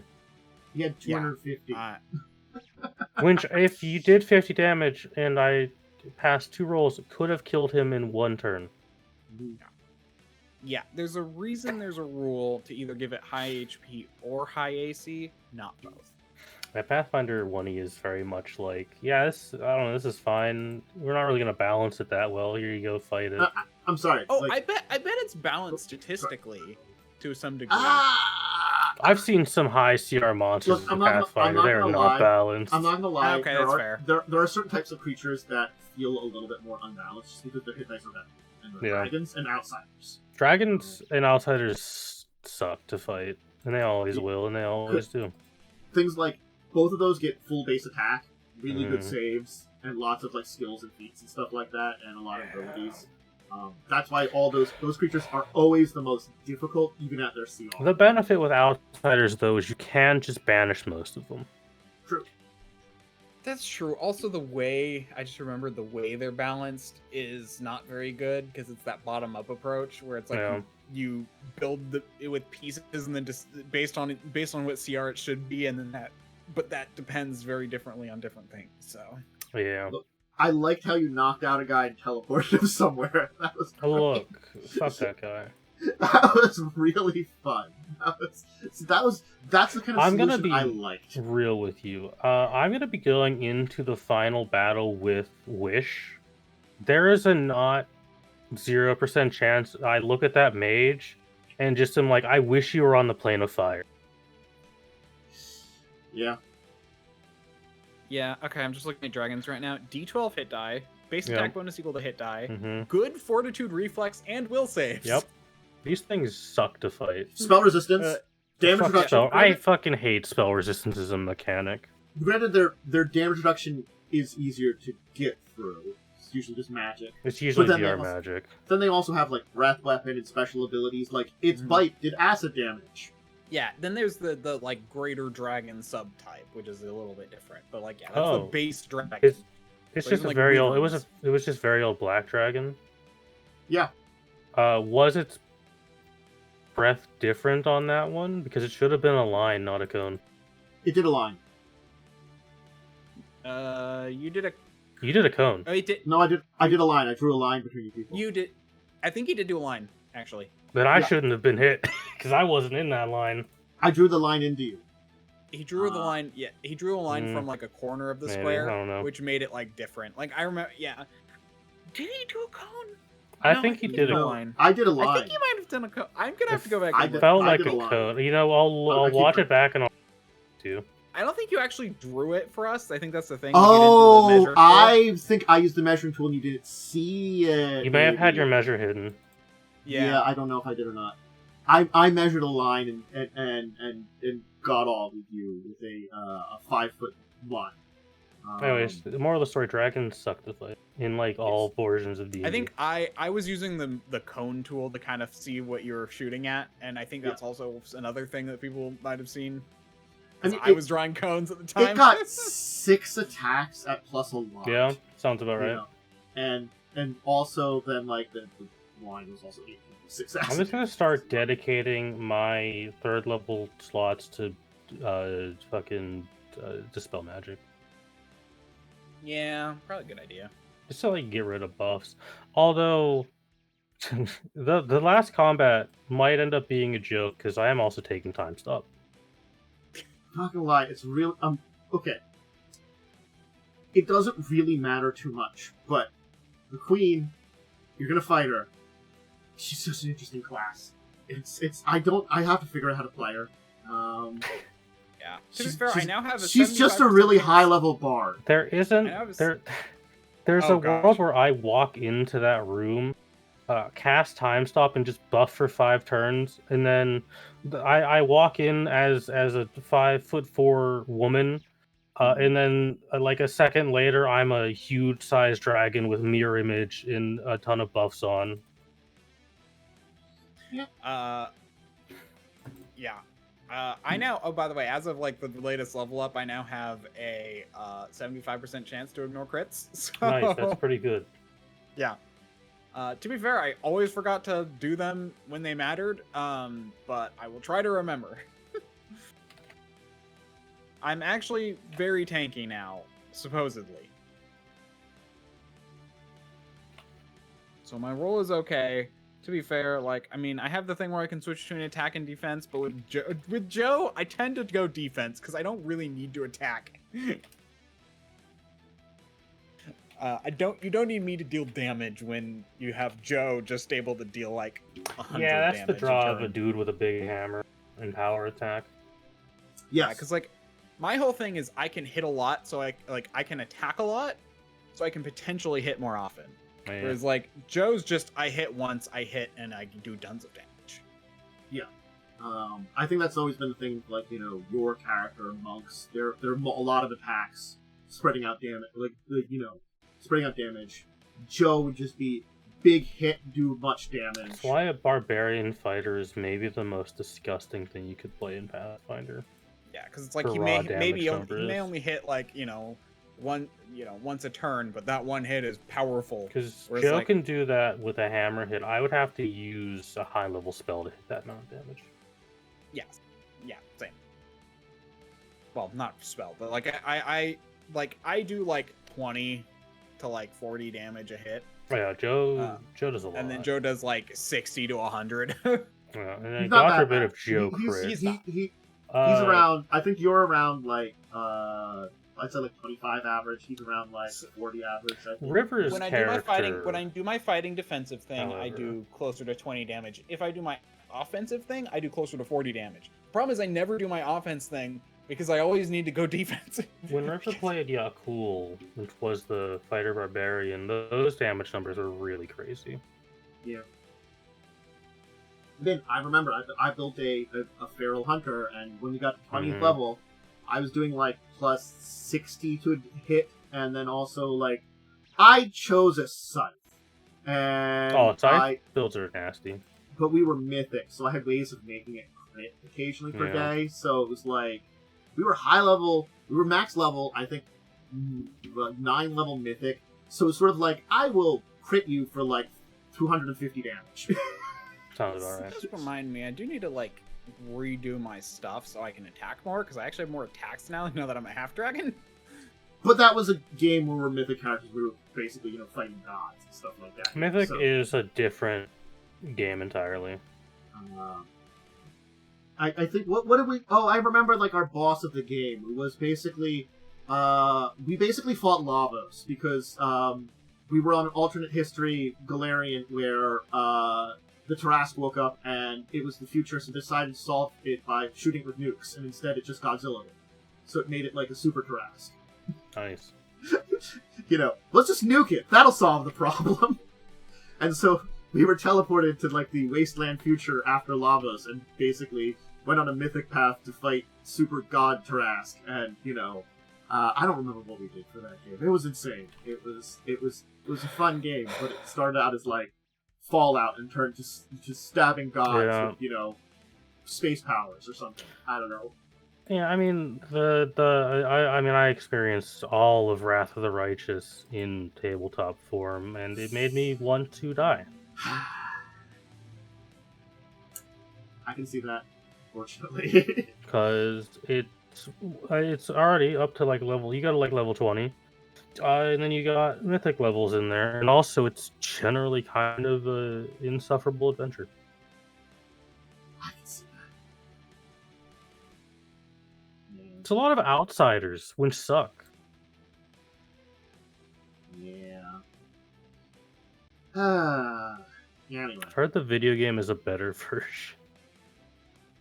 You know what? But it might be. Booted up the video game one time, looked at character creation, was like, I don't want to deal with this right now, and uninstalled it. I think my big thing about the video game is the I don't want to deal with Pathfinder classes right now. The pacing kind of is a little bad. Also, they give you like a chaotic evil character. They give you a chaotic evil character. Well, you should be on the demon side, buddy. You shouldn't be here. Yeah. Like, there are just some really bad character choices with you. I think for the companions are much worse from Kingmaker to Wrath of the Righteous. I think the companions, some of them are okay, but a lot of them are just bad companions. I mean, I've not played Kingmaker, but comparing Wrath of the Righteous to Rogue Trader, which I know you can't really do because they're different game systems, Rogue Trader is so much better companion-wise. They're actually like fun to interact with. I think I can say all of Act 4 is completely unnecessary and terrible. And it resets your progress into Act 5, so if you rebuild your army, which is just as stupid. Nice. Yeah. That's dumb. Alright. Yeah, they basically like, well, you built all this stuff up to the first like three acts. We're having Act 4 now, where we're banishing you to the abyss. Enjoy some time there, and like have some weird, incredibly high difficult fights that you can fight there. That are just like wildly inconsistent for difficulty. And then you finished up in the abyss. We thought you were dead and just did things on our own. Oh well, we screwed up. Everything you built and worked on is gone. Start from scratch. I do not like some of this. Honestly, I'm kind of looking forward to a Pathfinder 2e video game. I actually think that would actually. I consistently look forward to the games that was it Owlcat? Is that the company's name? That they make. I look forward to playing them like 5 years later when all the DLC is out. When you said that about the Wrath Righteous, you saw my post where it's like, yeah. oh yeah, by the way, this game's been out for like 4 years, guys, but hey, there's a new DLC and it's a companion in Act 1. I hope you're not doing a playthrough currently. Also, they're redoing one of the mythic paths, so if you're just doing that path in your game, just like get fucked, I guess. The game is just so long. Here's this 130-hour video game. It's not gonna be done until 5 years from now. Hope you're not playing it when the DLCs come out because you're gonna miss them. It's a thing. It's very frustrating. That's why I am waiting to do another Rogue Trader game when all the DLC is done. Makes sense. Anybody do anything else this week? I think Wednesday. I played a tabletop game called Spirit Island, which I have not played in a very long time. It's a cool little game where you play sort of indigenous people gods that are the spirit of this island, and your job is to push the colonizers into the sea. And you basically, it's like a lot of like, here's a lot of cool like indigenous American flavored abilities and gods. And yeah, your goal is just to like kill colonists and get them off your island so you can protect your native people. It's very fun. It's also pretty easy to learn. Interesting. I played like a guy who I played a spirit that controlled animals, so I would just send packs of ravenous animals to go and destroy settlements. It's pretty cool. Very gruesome when you actually think about it. Yeah, but because it's like little plastic pieces on a board, you don't have to think about it. It's it's just sometimes you think of something and it's like it's just when you actually like think of how these games work. It's like, that's a little fucked up. Yeah, sometimes when you think of stuff, or like there are sometimes things where like you encounter something and you're like, oh man, that's fucked up, and like someone like says to you, it's like, what about all the other horrible things there? And you're like, oh yeah, that's also fucked up. Yeah, what about this one thing distracts the other stuff. This one thing who are enslaving the native people. Yeah. Anyway. All right. That's it for today. So, hey, thank you for joining me, folks. Thank you for joining me, Worm. Thank you for joining me, Momo. Yeah. Either of you have anything to shout out, Momo? I have a very important shout out for our American viewers. Hey, there's an election coming up. I don't care who you vote for. You should go vote because that's your democratic right as an American, and you should be exercising that. Mm-hmm. Hey, I need to look into that. You should definitely vote because otherwise... I usually do vote, although my vote doesn't matter. Because I live in Pennsylvania. My vote matters a lot, and I wish it didn't. I live in California, in an area... I live in the weirdest part of California where all local stuff will be Republican because there's a bunch of old people who live here. Libertarians. And then all my state stuff will be Democrat because... That's all. So it's like my vote barely matters, but your vote matters, I might as well. Like maybe more in local stuff. For me, I live in even local. I live in a place with a bunch of old people who all vote Republican. So my local is Republican. My state is Democrat, and my vote doesn't matter. I am moving to a state that does not politically matter in the U.S., so I specifically won't have to vote in federal elections.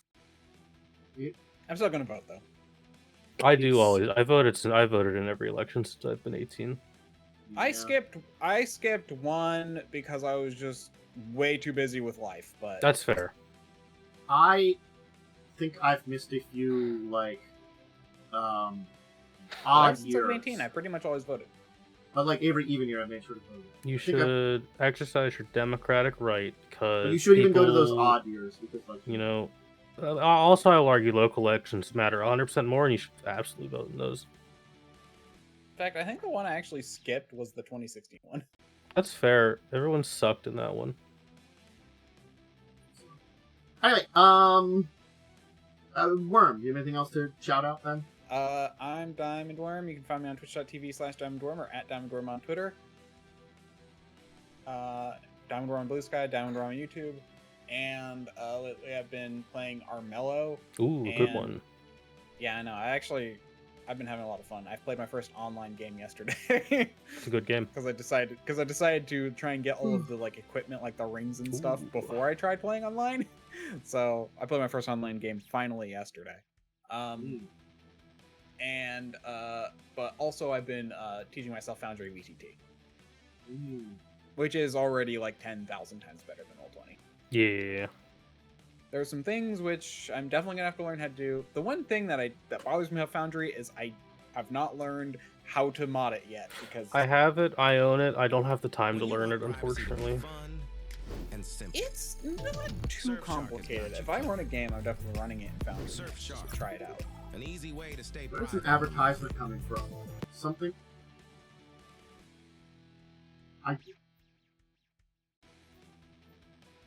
That refresh. Some tab refreshed and started playing something. Nice. Yes. I managed to find it and stop it. And it was an ad. And I'm like, why did you do that? So I have YouTube Premium. Same. But it's Also, sort of like Also because I had use this- YouTube on my TV a lot. I discovered where it like refreshed at too. It was like, weird. Also, I have a pause button on my thing, so I can actually pause things if they start Nice. playing. Ooh. Nice. What was I gonna say? Hi. Hi. Where can they find you? Here at the channel, either on YouTube or stuff. If you want to check out all my tabletop stuff, that's up on YouTube. Make sure to check that out. Give all the various things to support that, especially if you're watching us over there. I'll subscribe to the bell. Okay, I've got Discord and Twitter/X. I keep saying that I'm going to eventually make Blue Sky. It's a lot nicer on Blue Sky. I do have to make one. It's a lot less doom and gloom. I look at Doom and Gloom on Twitter mostly because the only thing is I subscribe It's to. like Twitter is just like Dragons. angry people yelling at each other. That's all I Twitter is. literally get none of that, and I'm happy about that. So I still use both. Not that I use much of either. I mostly use them to post announcements. More Reddit than anything else, and I barely use Reddit.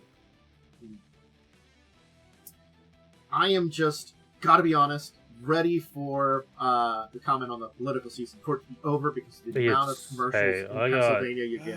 How many texts have you guys been getting? Bro, I have to keep my phone muted at all times because I'm an independent, and everyone's like, "Hey, you should vote for me."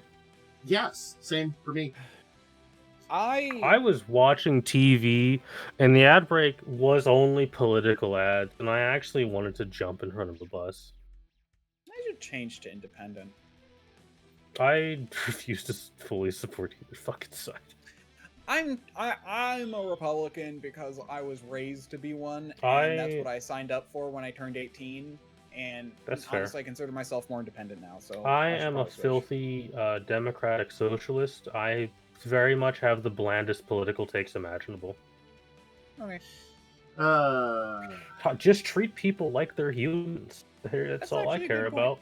Honestly, I think the worst is, I'm not gonna lie, I'm certainly, no matter everything else, I'm definitely for the Senate race, not voting for Republican guy. God, because the commercials for the Senate guy, bad. He keeps having these commercials which are horribly transphobic, homophobic, and racist. I did and see it's the Senate guy. They're so bad.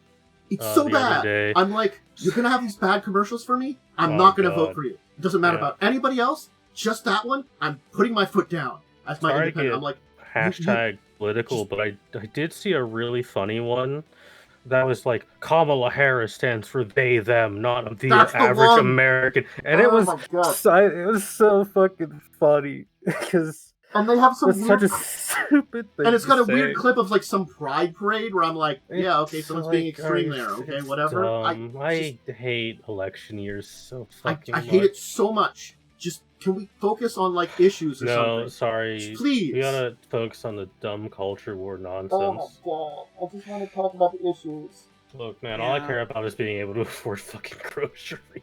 Yes! Literally someone actually called and I was kind enough to actually give them, it was like a person getting data, they asked me, I'm like, what's your most important topic? What's your favorite thing? Economic. I care about the economics. That's I mostly want what to I be able to care afford about. shit. Yeah. I want to just be able to afford a place to live and not starve to death. Can that be the focus? Yes. Anyway, enough on that one. Just Hey, we just see tired enough of these- politics every day. We're all Yeah. subjected to it. I'm just tired of it. I hate it here. Pennsylvania sucks. Anyway, I'll be back on Tuesday. true. I'll be playing Resident Evil 4. I made the Good castle game. about halfway for the remake. I'm good. More tabletop topics. Ooh. Don't know if I'm doing anything on Halloween. Haven't decided yet. I'll decide. This evening if I want to do something Halloween. I'll be working on Halloween. Just something like in the evenings. I mean, I will too. I forgot to request Halloween off, like I always do. And then, I like watching I spook movies.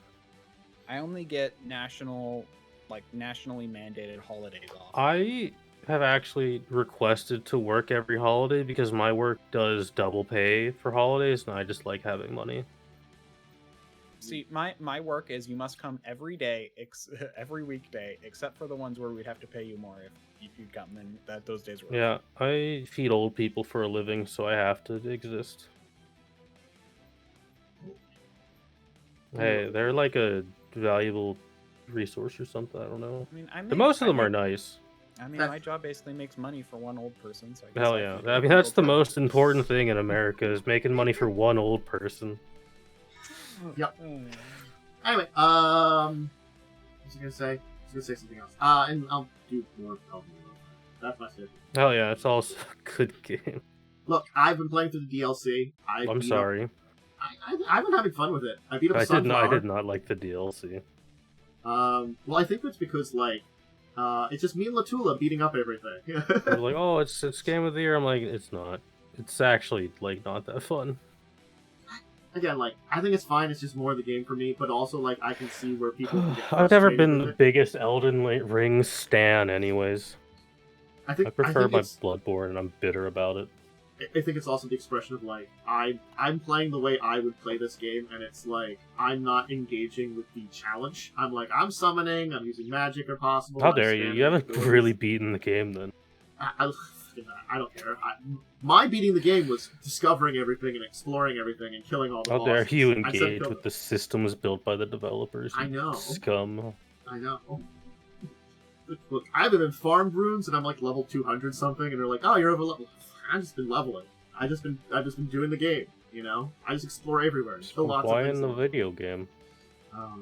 We're coming up on 3 hours. We should probably. I Yeah. should stop it. Anyway, bye. Farewell. Bye. Bye.